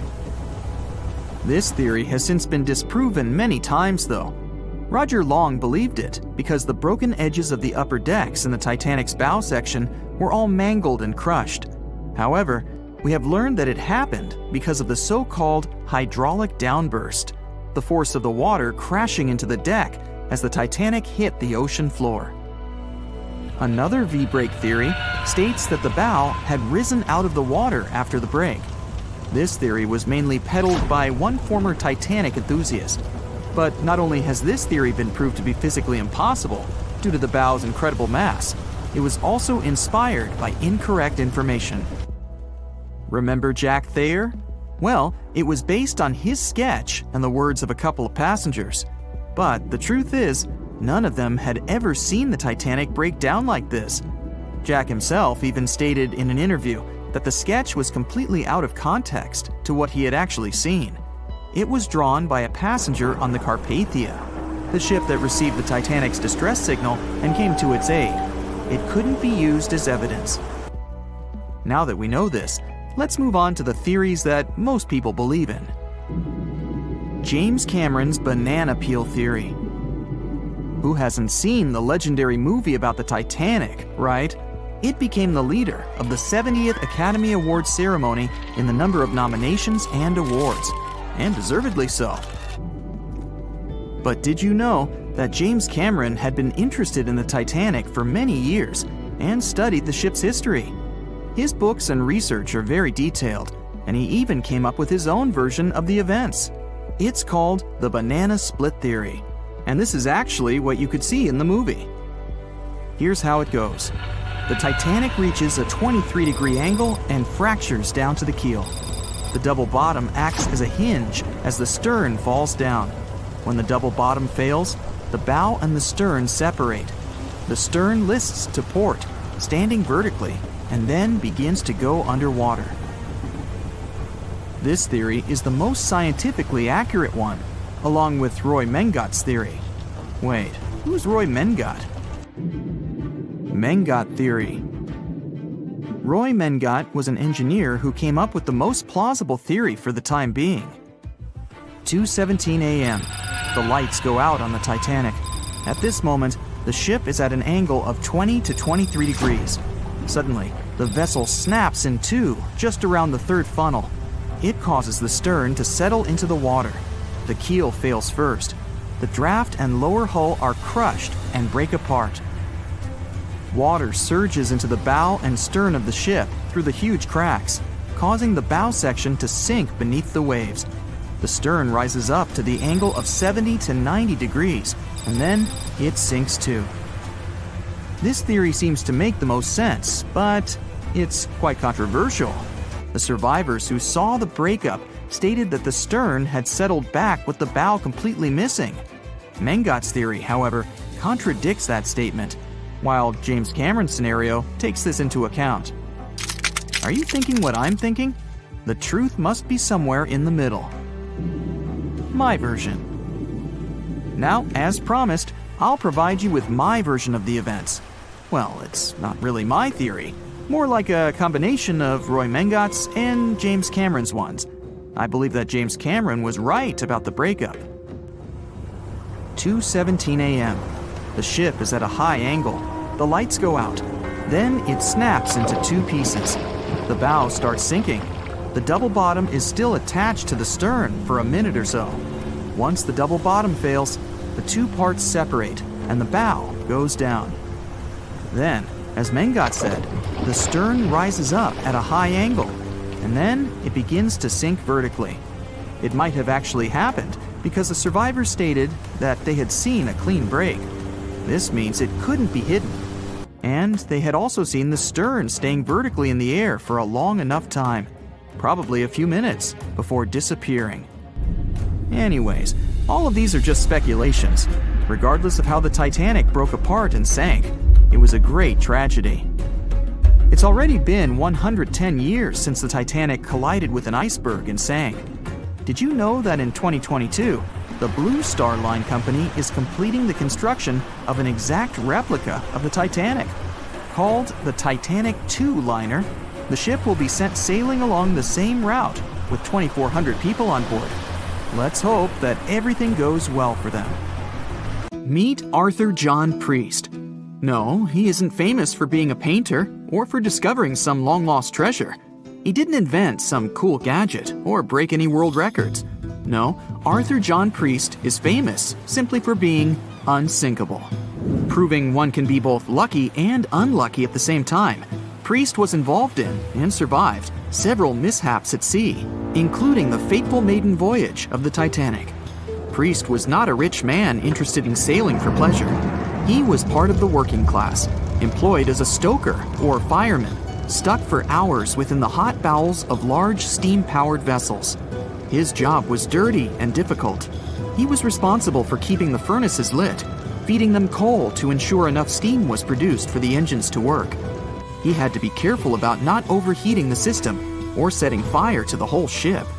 The furnaces had to be carefully watched and constantly fed. He breathed it all in a while, working and fighting with the sweat and the dirt. He would often work shirtless because of the heat and was always covered in black coal dust. And when he finally had a break, his shared living quarters were nearby in the same part of the ship. He must have been good at his job, though, because he had no trouble finding work. But wherever he went, bad luck seemed to follow. The first incident was a mild one. As a young man, Priest worked on the RMS Asturias. The passenger liner first set sail in 1907, traveling between Southampton in the UK to Buenos Aires in Argentina. At some point during its maiden voyage, the ship suffered a small collision. The damage was bad enough that the ship returned for repairs. Thankfully, there were no reports of any serious injuries. Priest, unfazed, simply went to work on another ship, but his bad luck lingered on the Asturias.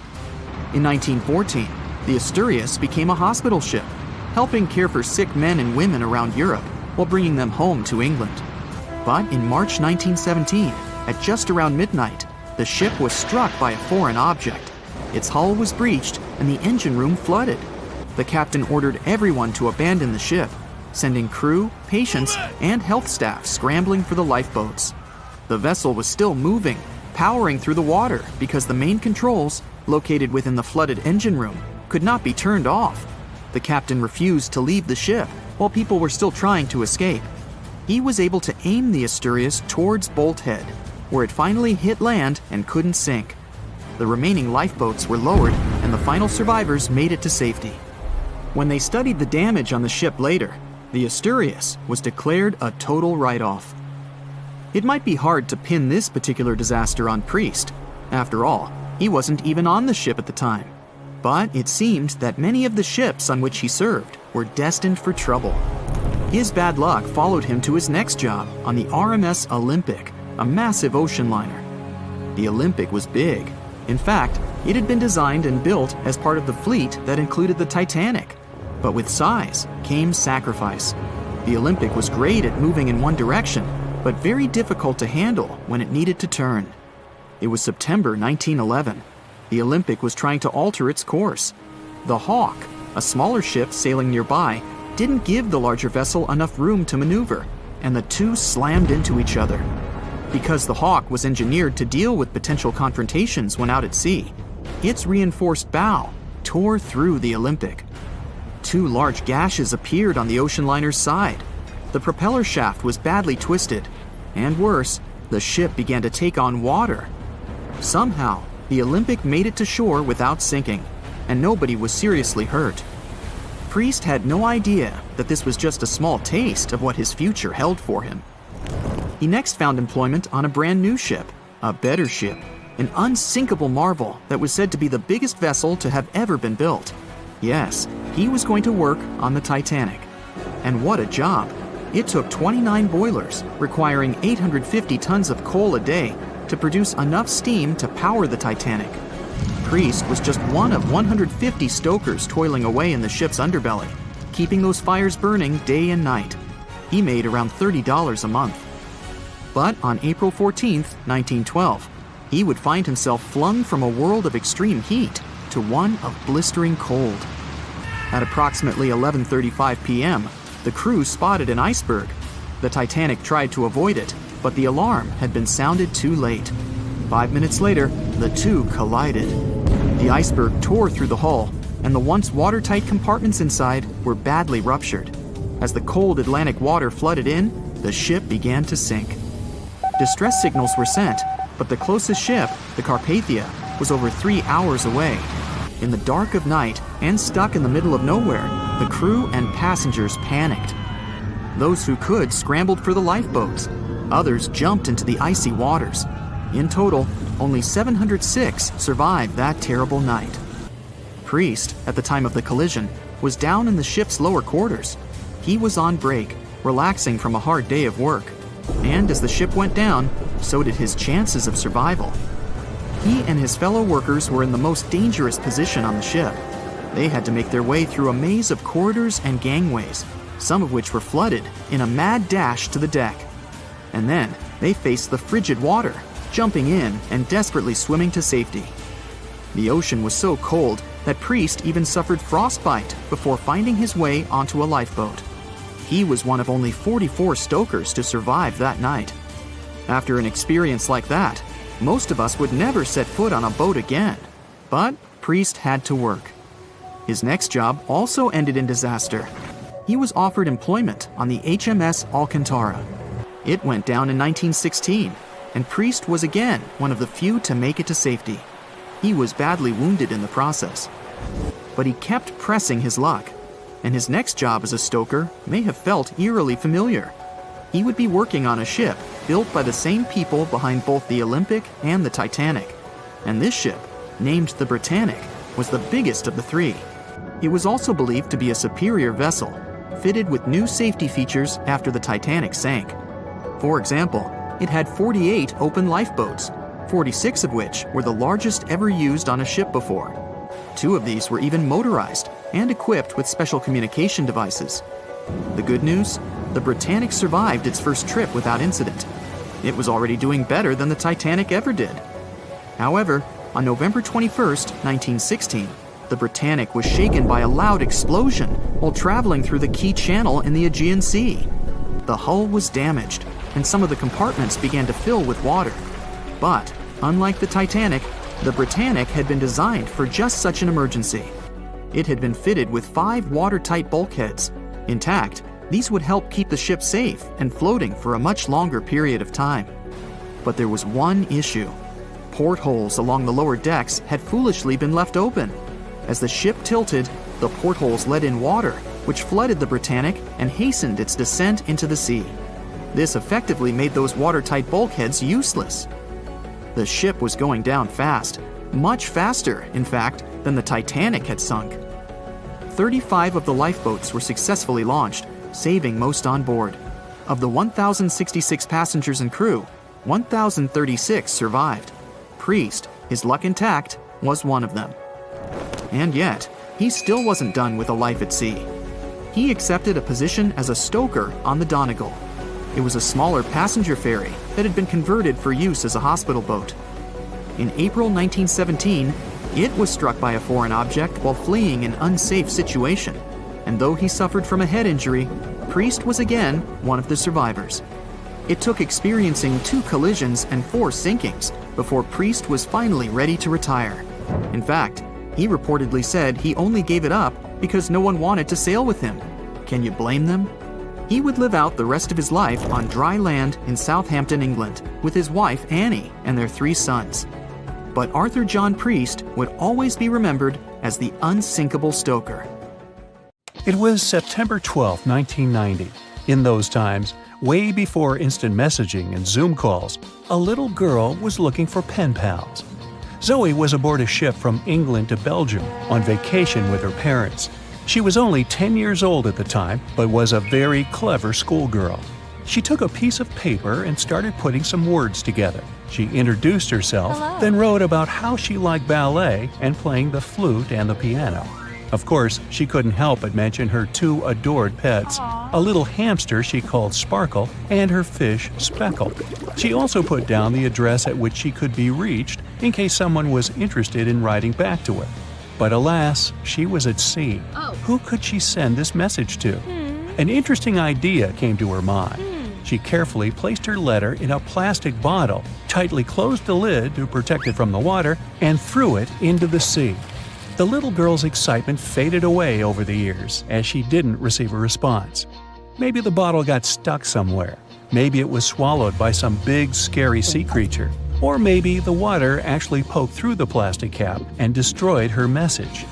Many years later, on Christmas, a letter for Zoe was received at her parents' house under her maiden name. The postage signaled that the message was from Europe.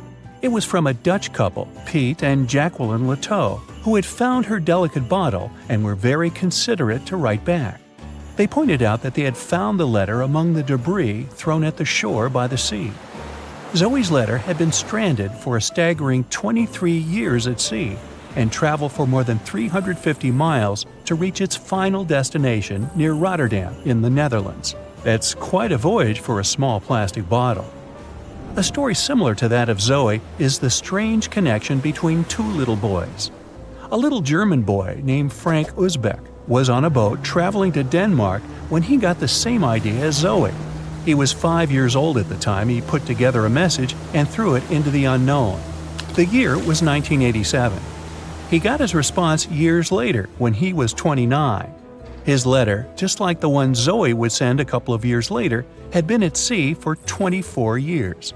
His message was found by a boy named Daniel Korotkin while he was on a walk with his parents on the Koronian Spit near the Baltic Sea. Daniel was lucky that his father knew enough German to translate the message. The unlikely friends eventually met via video call in 2011. Not all message-in-a-bottle stories have been explained away. In 2013, a Croatian surfer came across a damaged bottle while near the Adriatic Sea. The message it contained dated back to 1985, and it was from a man named Jonathan. The sender was eager for his letter to reach a woman named Mary, and he also expressed his keenness for her to respond. Since the letter was supposedly sent from Nova Scotia, the bottle had to have traveled a mind-boggling 3,700 miles. The message went from the Atlantic Ocean, entered the Mediterranean Sea, and reached the Adriatic shores in Croatia. The identities of neither John nor Mary were ever discovered. There are also messages in a bottle with wonderful love stories to share. This was the case for Ake and Paulina Viking. When Ake, a lonely Swedish sailor, placed a letter in a bottle and threw it in the Mediterranean Sea, he had no idea the piece of paper would eventually reach his future wife. This was in the early 1950s. The bottle was found by an Italian man who was inspired enough to give it to his niece, Paulina. After a year of back-and-forth letters being exchanged, Ake and Paulina eventually met and got married. Having decided to share their story with the world, they became somewhat of a celebrity couple for the time. They even shared video footage of their wedding with the world, and their story was featured in a bunch of newspapers. This fortunate event started a movement between young people looking for love, increasing the number of messages being thrown out at sea in search of a fairy tale ending. Not all the stories that started out like this eventually worked out, though. In 1945, an American named Frank Hayostek placed a similar message to that of Ake's in a bottle and threw it in the waters.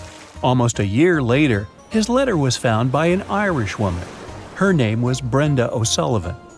Their years of correspondence soon caught the attention of the media at the time, but their friendship never flourished because of the added pressure.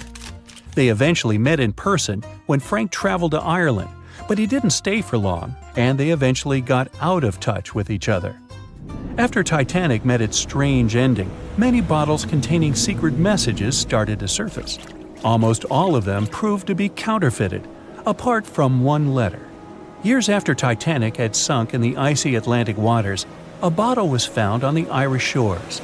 It was supposedly from a man named Jeremiah Burke, and to this day, it is considered to be the only genuine message in a bottle originating from Titanic. The piece of paper simply stated the sender's name and the location, the Titanic, accompanied by the word goodbye. Since the date has washed away, it's difficult to estimate whether the note was sent before or after the ship had hit the iceberg. The common understanding is, however, that since Jeremiah was looking to relocate to the U.S., he was merely sending his last symbolic regards to his family and friends back in Ireland. This simple way of meeting and sometimes corresponding with people has turned into a hobby for a man from a Canadian province named Prince Edward Island, located east of the U.S. state of Maine. This man, Harold Hackett, claims to have sent over 4,000 bottles into the Atlantic Ocean since 1996. He also claims to have received many responses from all over the world, including letters from people in Europe, like France and Germany, but also from the Bahamas or even Africa. This unlikely pastime earns him about 150 Christmas cards from his pen pals each year. To this day, he refuses to add his phone number to any of his letters. This way, he ensures that if people ever want to contact him, the only means of doing so is via a written letter. He's also studied the best times to send the messages in the water based on the direction of the winds and the currents. Now, some bottles spend a whole lifetime at sea after being cast away by their sender. It was the case for a British man that wrote a message and placed it into a bottle before throwing it in the English Channel in 1914. His name was Thomas Hughes, and he wanted to direct the message to his wife, but was polite enough to write a letter to whoever got their hands on the bottle first, asking them to redirect the piece of paper accordingly. The bottle didn't reach his wife, since it was found 85 years later on the Essex coast. The man that stumbled upon the bottle was kind enough to reach out to the family and place the message in possession of Thomas's daughter.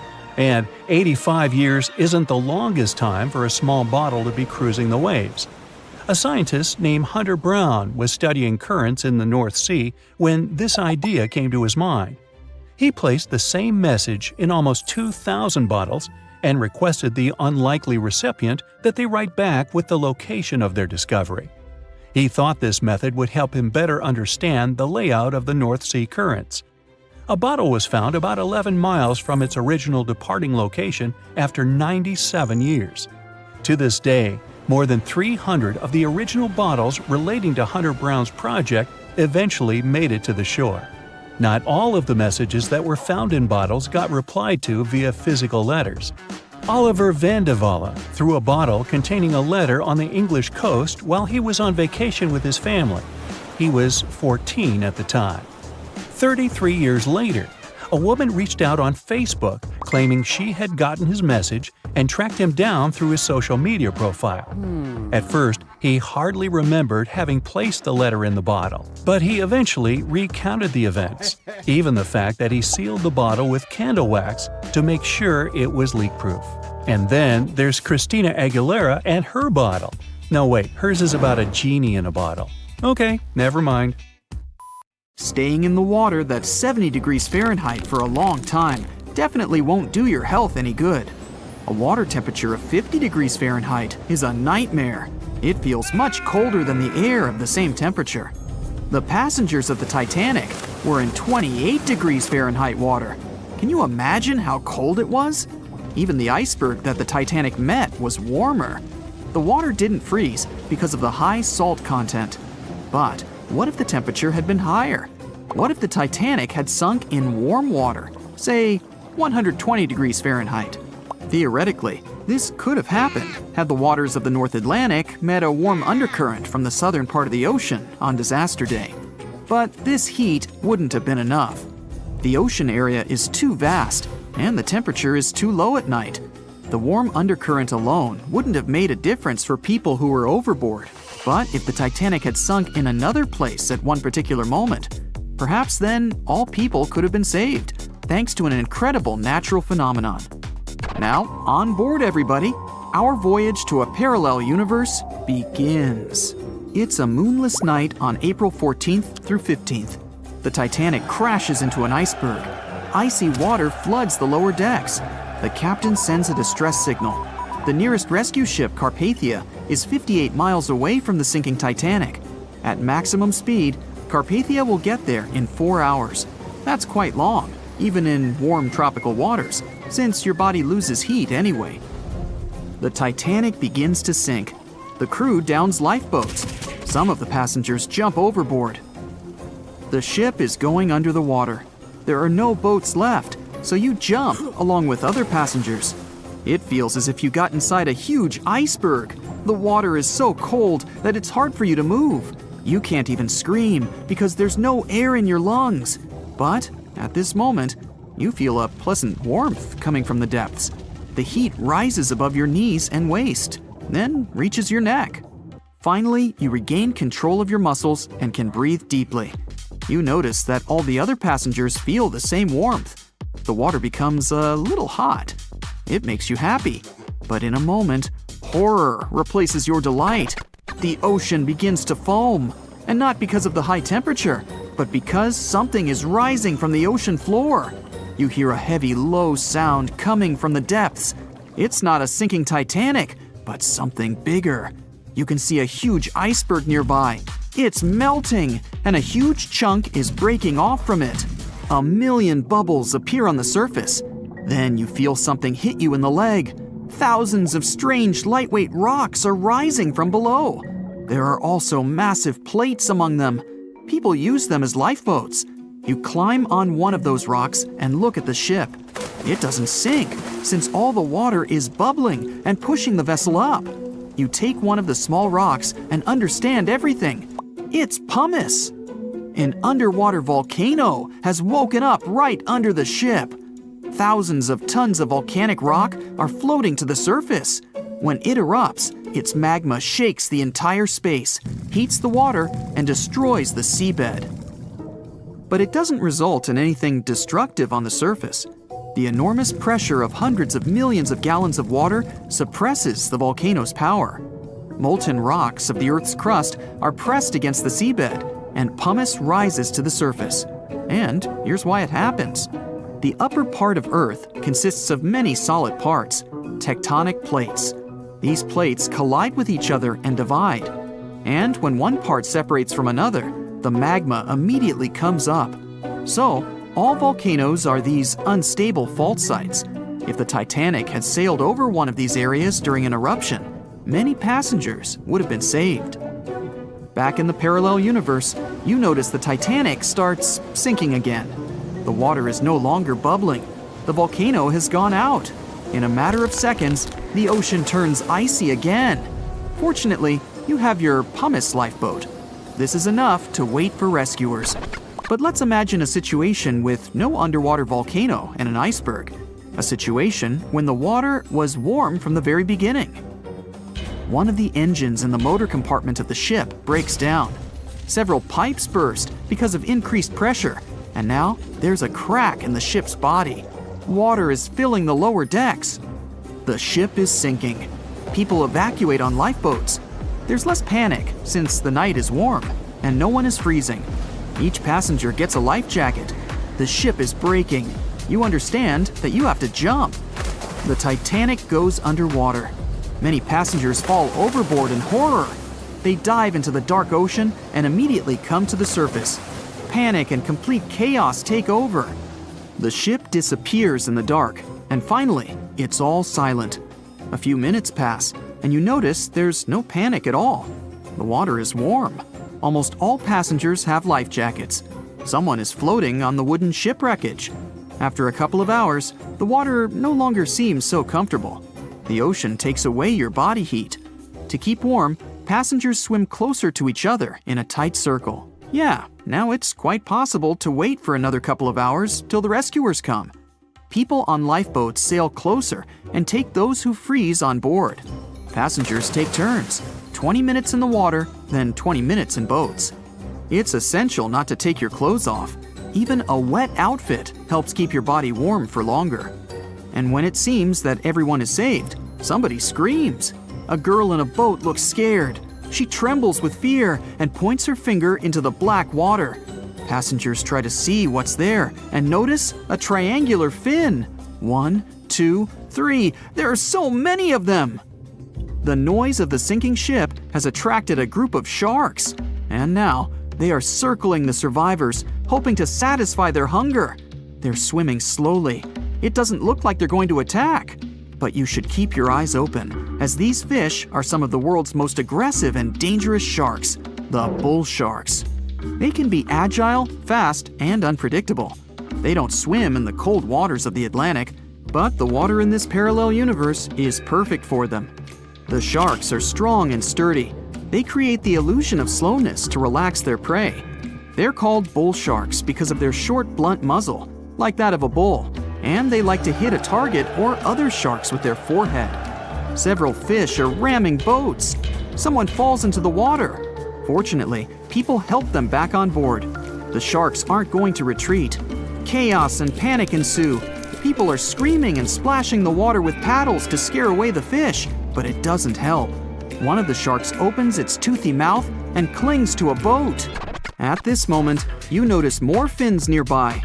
A pack of great white sharks arrives at the party. They are some of the most dangerous animals on the planet. They're big, fast, and strong, and their 300 triangular teeth lined in several rows are sharp as blades. Great white sharks swim around the boats and scare away the bull sharks. You fall off the boat and see a big fin approaching you. Fear awakens the survival instinct in you. You're trying your best to swim away from the shark as far as possible. Of course, it's useless, since the shark is much faster and will definitely catch you. You feel your foot touching the shark's nose. The other foot gets into the toothy mouth. You scream in horror. After a second, the shark lets you go. Great white sharks rarely attack people. If they bite, it's just to test you. After all, the shark's favorite prey is seals. It simply loses interest if it realizes you aren't a seal. But if the shark is starving, it doesn't matter to it what kind of prey you are. Lucky for you, this one is not like that. Those survivors in the boats have almost nothing to fear either. Great white sharks don't attack them. They can push boats slightly, but only to test them. The great white shark is swimming away from you. But a bull one appears, and it looks like it's hungry. The shark is swimming towards you, opens its mouth, and a loud ship horn penetrates the water. This is the RMS Carpathia that has come to the rescue. All the sharks swim away scared. All passengers are saved. Back in our universe, another ship that had been nearby could have saved the passengers much earlier. But that's another story. Over a century ago, the Titanic struck an iceberg and sank to the bottom of the Atlantic Ocean. Of the 2,240 people on board, only around 700 survived. Since then, the tragedy has been the subject of endless movies, documentaries, and books. And though we've learned a lot about the ship and many of the people on board, we hardly know anything about the iceberg responsible for the catastrophe, especially anything concerning its size. But maybe we can find some clues. The Titanic was constructed by the White Star Line as part of its new fleet of passenger liners. At the time, it was the largest ship ever built, and it lived up to its name. The ship was 883 feet long, equal to 2.5 soccer fields placed end to end, and 175 feet tall, which is close to 10 giraffes standing on top of one another. From the waterline to the deck alone, the boat was 60 feet high. That's close to the height of a 4-story building. The Titanic was big enough to have veranda cafes, a restaurant, a reading and writing room, a Turkish bath, a gym, and squash courts. There was even space for a swimming pool. The liner could carry a total of 3,300 people, including 2,435 passengers and 900 crew members. Although luxury was important, safety was paramount. The Titanic had been designed to have 16 watertight compartments below its deck. If the ship's hull was somehow compromised in an accident, up to 4 of these compartments could take on the water, while the remaining 12 would keep the ship afloat. Philip Franklin, vice president of the White Star Line, said this was what made the ship truly remarkable. It's believed that the man said, "There is no danger the Titanic will sink. The boat is unsinkable, and nothing but inconvenience will be suffered by the passengers." He was so very wrong. The ship left England for its first and last voyage on April 10, 1912. And all it took was a single iceberg to bring that mighty vessel down. Icebergs are fascinating. They are formed during a process called calving, when large chunks of freshwater ice break free from glaciers and float away into open water. They eventually melt away and disappear. In the northern hemisphere, the majority of these icebergs come from Greenland. In the south, they come from Antarctica. What you see on top of the water is only a small portion of an iceberg. This is just the tip. Most of it, up to 90%, is hidden under the water. Only when you examine pictures of the entire thing can you truly appreciate how massive icebergs are. It's the part of the iceberg you can't see that is often the most dangerous. Beneath the waves, it can have jagged edges in random places. A ship can easily get too close without realizing it, resulting in serious damage to the bottom of the boat. And it's not just big icebergs you have to watch out for. Smaller ones, which are more difficult to spot, can prove to be just as dangerous. A growler, for example, is under 7 feet long, with just a bit more than 3 feet showing above the water. And a slightly larger bergy bit is less than 15 feet in size. The dangers of icebergs were well known when the Titanic set sail. In 1901, The Islander was traveling through the inside passage to Alaska. It collided with an iceberg and sank immediately. Luckily, 138 of the 178 people on board made it to safety. Back then, there wasn't any special equipment for detecting icebergs.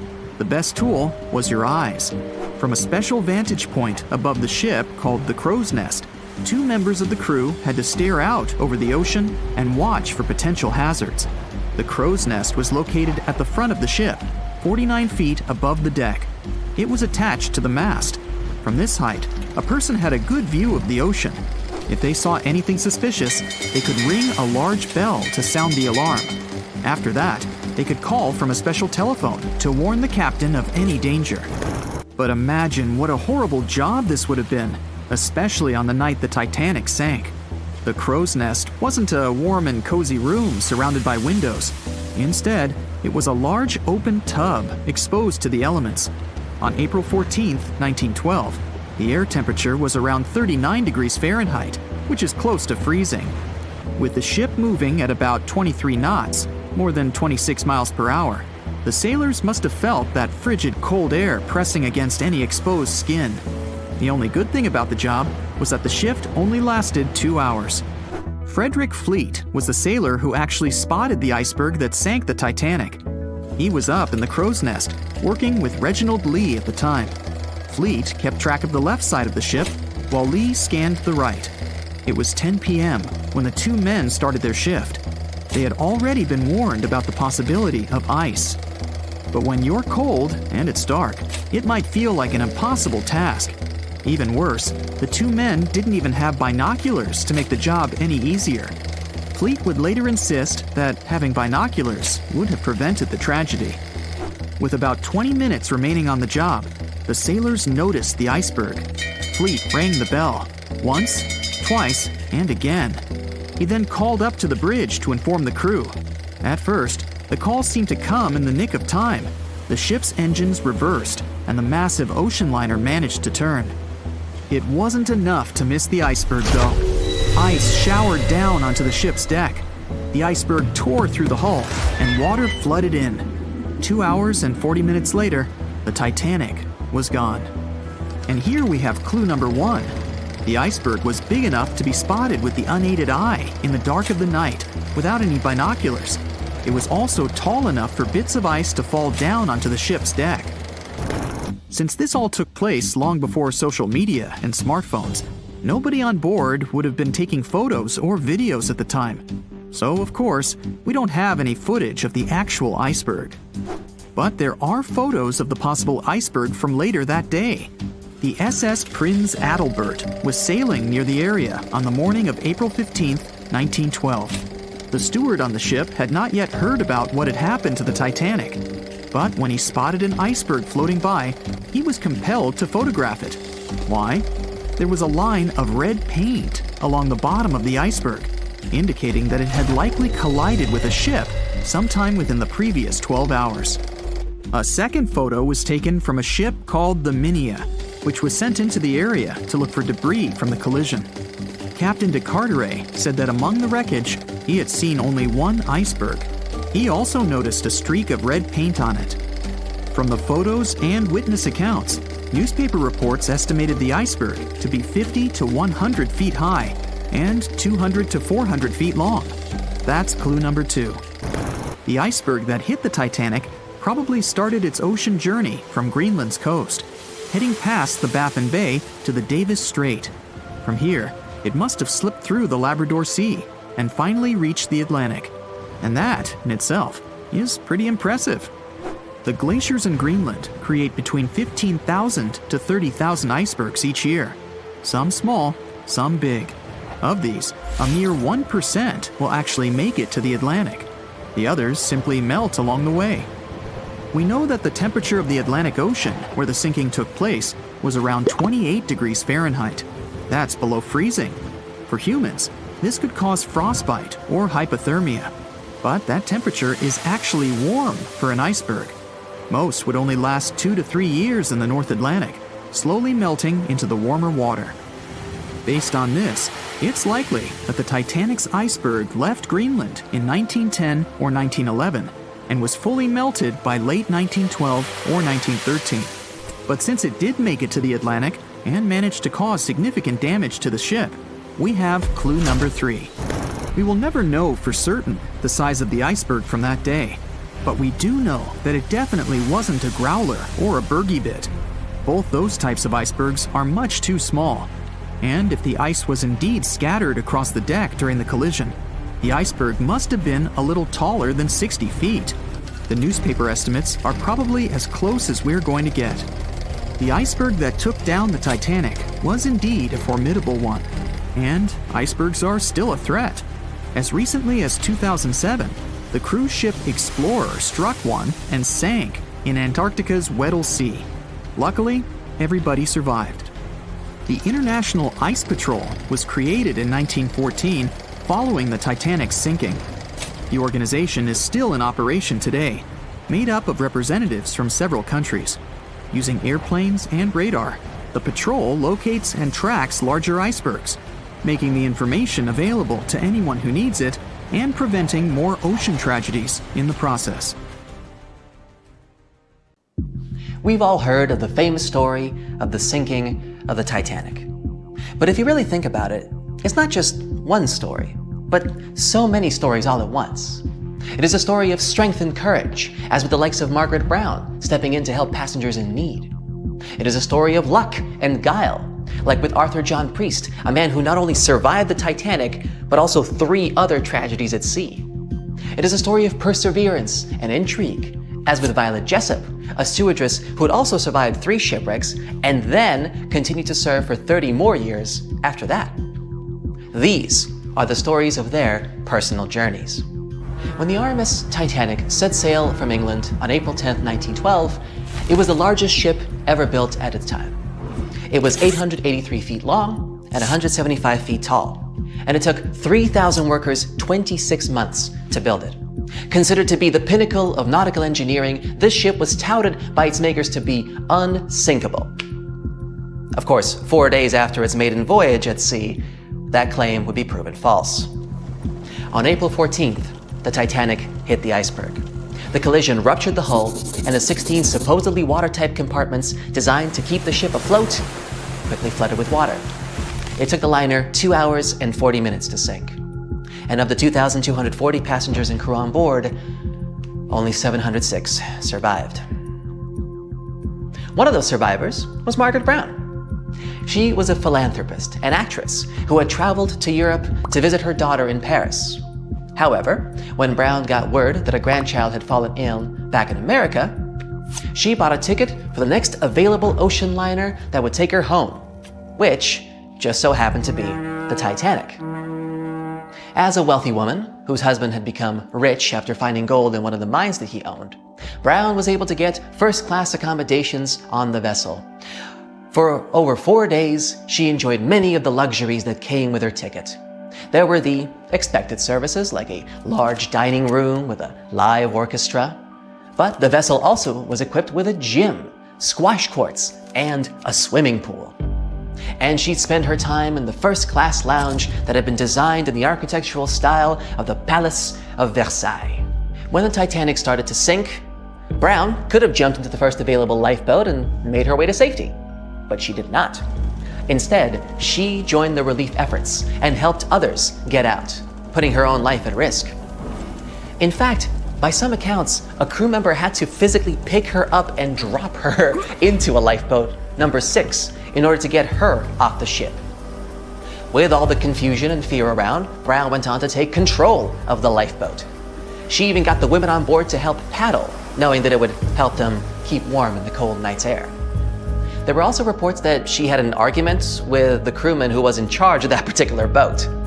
When she suggested that they paddle toward the ship to help save others, Quartermaster Robert Hitchens refused, claiming that when the massive Titanic would finally go under, their tiny lifeboat would be pulled down with it if they were too close. An hour and 20 minutes after the Titanic sank, the survivors were finally rescued by the RMS Carpathia. Even then, Brown was still hard at work, now ensuring that passengers from the second and third classes were provided with basic necessities such as food and blankets. Initially dubbed the heroine of the Titanic, she would later be nicknamed the unsinkable Molly Brown. A bit of an odd nickname, considering that she was never called Molly in her normal life. However, her story was so compelling that it was eventually turned into a musical in 1960 and into a movie in 1964. And her character would continue to pop up in several other films about the tragedy. There was also another person on board who was also later declared unsinkable, though his series of events that led to him earning this title are far more tragic. His real name was Arthur John Priest. He worked as a stoker and fireman. This meant that he spent most of his time below deck, helping shovel coal into the furnaces that created the steam needed to keep the ship moving. It was a dirty, sweaty job, but it was also a big responsibility, as stokers had to ensure the furnaces did not overheat or set fire to the whole ship. Priest was one of the 163 stokers hired to work on the Titanic for its first big trip. He helped shovel the 600 tons of coal the engines needed each day. When the ship hit the iceberg, Priest was relaxing in the bunker he shared with his co-workers, not far from his workstation. Escape was difficult, and his chances of survival were low. He had to move fast, running through corridors and along gangplanks, as he made a desperate dash onto the deck. And once there, he had only one option left: to jump into the frigid Atlantic Ocean. Imagine the shock of being enveloped by 27-degree water, surrounded by panicked screams in the darkness of the night. Despite all this, Priest swam, and remarkably, with frostbite setting in, he found safety on a lifeboat. He was one of only 44 stokers to survive. As if that wasn't enough, Priest would go on to survive 3 other sinking ship disasters, including the HMS Alcantara in 1916, the Titanic's sister ship the Britannic, also in 1916, and then the Donegal in 1917. It was for this miraculous record that he was later known as the unsinkable stoker.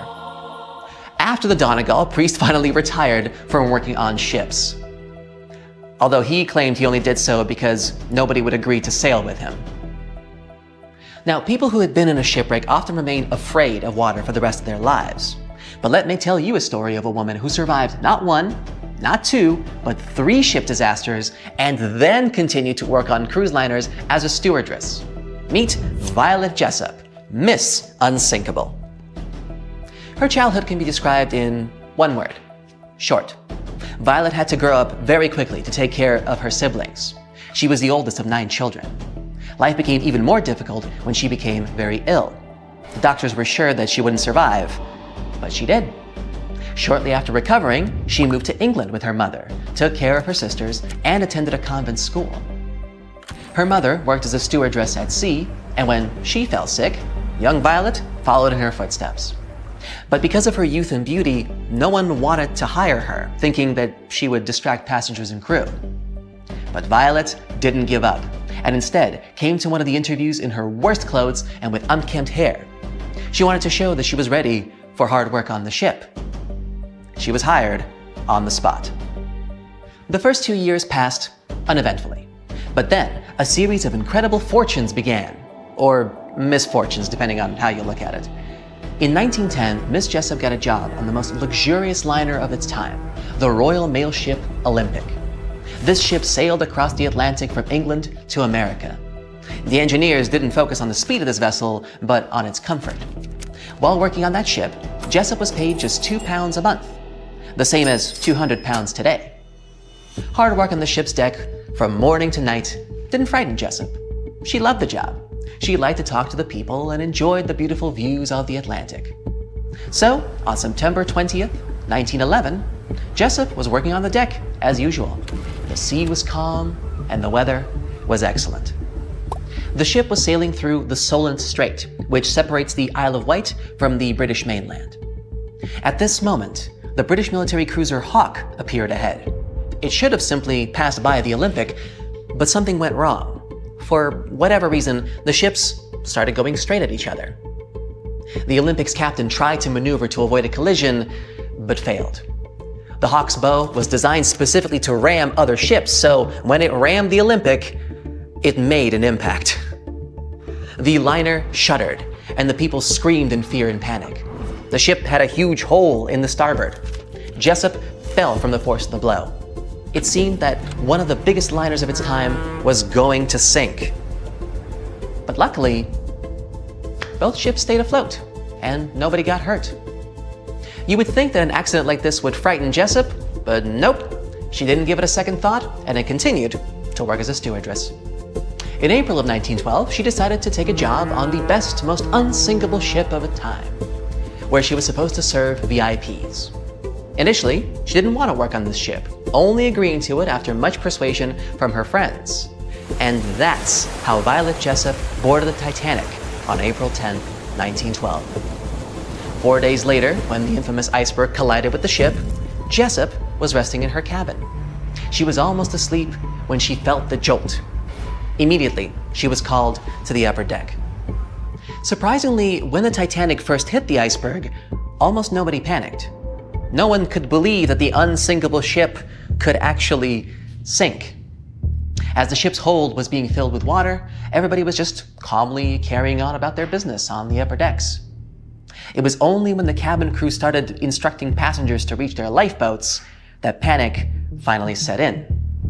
Jessup, along with other stewards, was actively aiding the passengers' evacuation to the lifeboats. The rule was that women and children were to be evacuated first. But when many of the women hesitated to step onto the lifeboats, delaying the crew's efforts, one of the ship's officers ordered Jessup to get into a boat to show the other women it was perfectly safe. Soon, others followed, and then someone suddenly thrust a swaddled baby into her hands. Without a second thought, Jessup hugged the child to her chest to keep it warm while the Titanic was sinking. She didn't let go of the baby until her lifeboat was picked up by the Carpathia, the ship that came to the rescue. As Jessup boarded the ship with the baby, a woman ran up to her and, without saying a word, snatched the child from Jessup's hands. I mean, she assumed the woman was the baby's mother, so she didn't try to get it back. She was too numb and frozen to think how strange it was this woman hadn't even said thank you for saving her baby. Many years later, Jessup would be reminded of this baby under some mysterious circumstances. After successfully surviving one of the most terrible shipwrecks in history, Jessup, of course, continued to work at sea. In 1916, she took a job as a nurse on the hospital ship Britannic, which you might remember is a sister ship to both the Olympic and the Titanic. Except this one sailed in the Aegean Sea. On November 21st, the ship was traveling down its very familiar route, but on that particular day, luck was not on its side. This would become the third shipwreck Jessup will have survived. However, this rescue wasn't as easy as the previous two. After the accident, the huge Britannic began to sink quickly. It took less than an hour for the ship to completely sink. Jessup didn't have time to board a lifeboat this time, so she jumped into the cold water. There, she swam to the closest lifeboat and got on. But then everyone on the boat noticed that the ship's propellers were still working. They were spinning in the water, creating a whirlpool that was pulling the boat toward them. Jessup jumped off the boat just in time to escape the propellers, but her ordeal was far from over. While in the water, she was pulled down to the ship's keel and hit her head. The only thing that saved her from losing consciousness, and probably her life, was her thick hair slightly cushioning the impact. And so, somehow, against all odds, Jessup got away from the engine and was soon picked up by another boat. For the next few years after this accident, Jessup was plagued by headaches. When she finally went to the doctor, he told her she was incredibly lucky to still be alive. The incident on the Britannic resulted in a fracture in her skull. You would think that 3 shipwrecks and a fractured skull would be enough to stop anyone, but not Violet Jessup. She continued to work on cruise ships until the year 1950. She even cruised on the world twice on the luxury liner Belgenland. Fortunately, the rest of Miss Jessup's career went without any further mishaps. In 1950, she moved to Great Ashfield in Suffolk County, having worked at sea for almost 42 years. Content with her career, she settled in a large cottage built in the 16th century. But a year into her retirement, she received a strange phone call. It was late at night, and Jessup was asleep when the phone rang. She picked up the phone and heard a woman's voice on the other end. The lady didn't introduce herself and asked right away, "Excuse me, was it you who saved a baby on the Titanic?" Jessup answered, "Yes, it was me." She laughed and hung up. Jessup later told her friend about this strange call. She assumed that some kids were playing a joke on her, but Jessup had never told anyone about the baby before that call. And according to the old records, the only child who was on the boat with Jessup was a boy. But those same records also said that the boy had been saved by another passenger. To this day, it's still unknown who the baby that Jessup rescued was. Either way, for surviving 3 different wrecks on 3 different ships, she was aptly dubbed Miss Unsinkable. And there you have it. 3 incredible stories of 3 remarkable individuals. And there's many more like them. Stories like these prove there's a hero in all of us that can come out in unexpected circumstances. But of course, I hope you'll never need to put that theory to the test. See you next time, and safe travels. The year was 1854, and the SS Arctic, the fastest passenger liner of its time, set out to cross the Atlantic. As it sailed through the misty veil, it slowly disappeared into the unknown. The Collins Line, an American shipping company, was started in 1818 and only began seriously trading in the transatlantic by 1835. Its steamships crossed the Atlantic from Liverpool to New York within just 10 days. Doesn't sound like a great speed today, I know, but back then, the same thing took other ships several weeks. Light on the water with their wooden hulls, powering through with a strong steam engine, those steamships were the favorite choice for many high-profile people. What could go wrong with such an advanced ship, they thought. This reminds me of some other ship everyone believed to be unsinkable. But anyway, back to the Collins Line. It grew to be a serious contender on transatlantic routes, with only one other competitor, the Cunard's Line. It was a British company also aiming to be the main force through the Arctic Passage. In 1835, the company received a new ship that traveled to Liverpool and came back to New York with the largest cargo ever at that time. From then, the Collins Line was steadily growing. It seemed like there would only be future successes for it. Unfortunately, their lavish ships became costly to run with the amount of coal used. Massive power along with weak wooden hulls meant they needed many repairs after each voyage. So, every trip ended up being expensive. But since the ships were safe and had a great reputation, people were willing to pay the price, and the company was definitely not in crisis. They had achieved something no one had managed to do before them. Like I told you, their ships crossed the Atlantic in a whopping 10 days, and Edward Collins, the owner, was very determined to maintain the pace.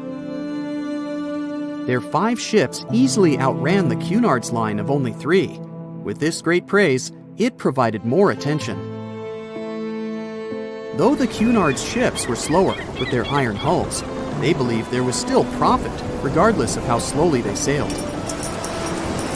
Among Collins' ships, the Arctic, the third of them to be launched, was the largest, reaching 284 feet long, with 2 side-lever steam engines, each with 1,000 horsepower. The paddle wheels made 16 revolutions a minute when at full speed. At the time of its launch, the press called it the most stupendous vessel ever constructed in the United States. But glamour and fame couldn't avoid what would come next. On the 27th of September, the Arctic was on its journey from Liverpool to New York, continuing a speed pace through the thick fog. It's possible that by that moment, after 4 years of record-breaking trips, the crew became overconfident with their sailing and the ship. Going only 50 miles from Newfoundland, they carelessly continued through the fog with no radio contact, sonar, or any other form of identifying objects, equipped only with Morse code. A smaller ship, the SS Vesta, which operated as a fishing vessel, often worked around Newfoundland. It was passing through the same path as the Arctic and crashed into its side. Shocked by the collision, the captain of the Arctic offered help to the much smaller Vesta, but it was soon clear that the damage that seemed minor on the Arctic was far worse. Beneath the waterline, a hole was letting water into the hull. The cost of the much faster wooden hull now seemed less valuable. They steered toward land, trying to plug the holes, but they weren't doing so well, and the seawater continued to pour in, filling up higher and pushing the ship down. And finally, once the engine room was full, it put out the boilers, taking away the massive power the Arctic was once legendary for. They moved slowly until coming to a complete stop. The ship continued to sink, and the order was to abandon it.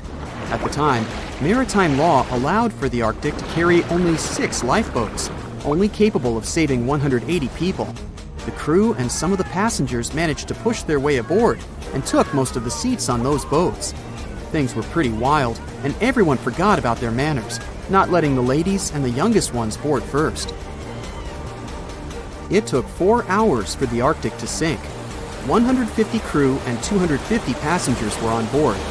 Those that weren't able to find a lifeboat made a desperate attempt to build their own rafts from parts of the ship. 2 days later, only 3 boats made it safely to the shore. The other 3 were never found. Believe it or not, the rescue party also saved some people that had been clinging to the wreckage for 2 days. Unlike the crew, the captain went down with the Arctic, but amazingly survived.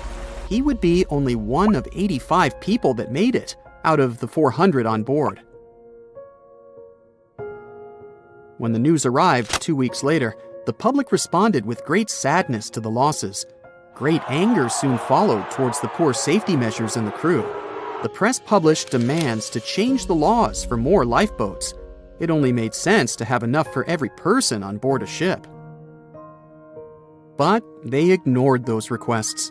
This neglect would lead to more disasters in the future. Enough lifeboats would only come into maritime law some 60 years later, after the disaster of the Titanic. Edward Cullen's wife and 2 children were also aboard the ship and didn't return. He was heartbroken, but didn't stop running his business. The Collins line still had a reputation to uphold, the biggest, fastest, and most luxurious on the Atlantic. Edward Collins would now build an even better ship than any other. It was named the Adriatic, and it was the largest ship in the world, 354 feet long.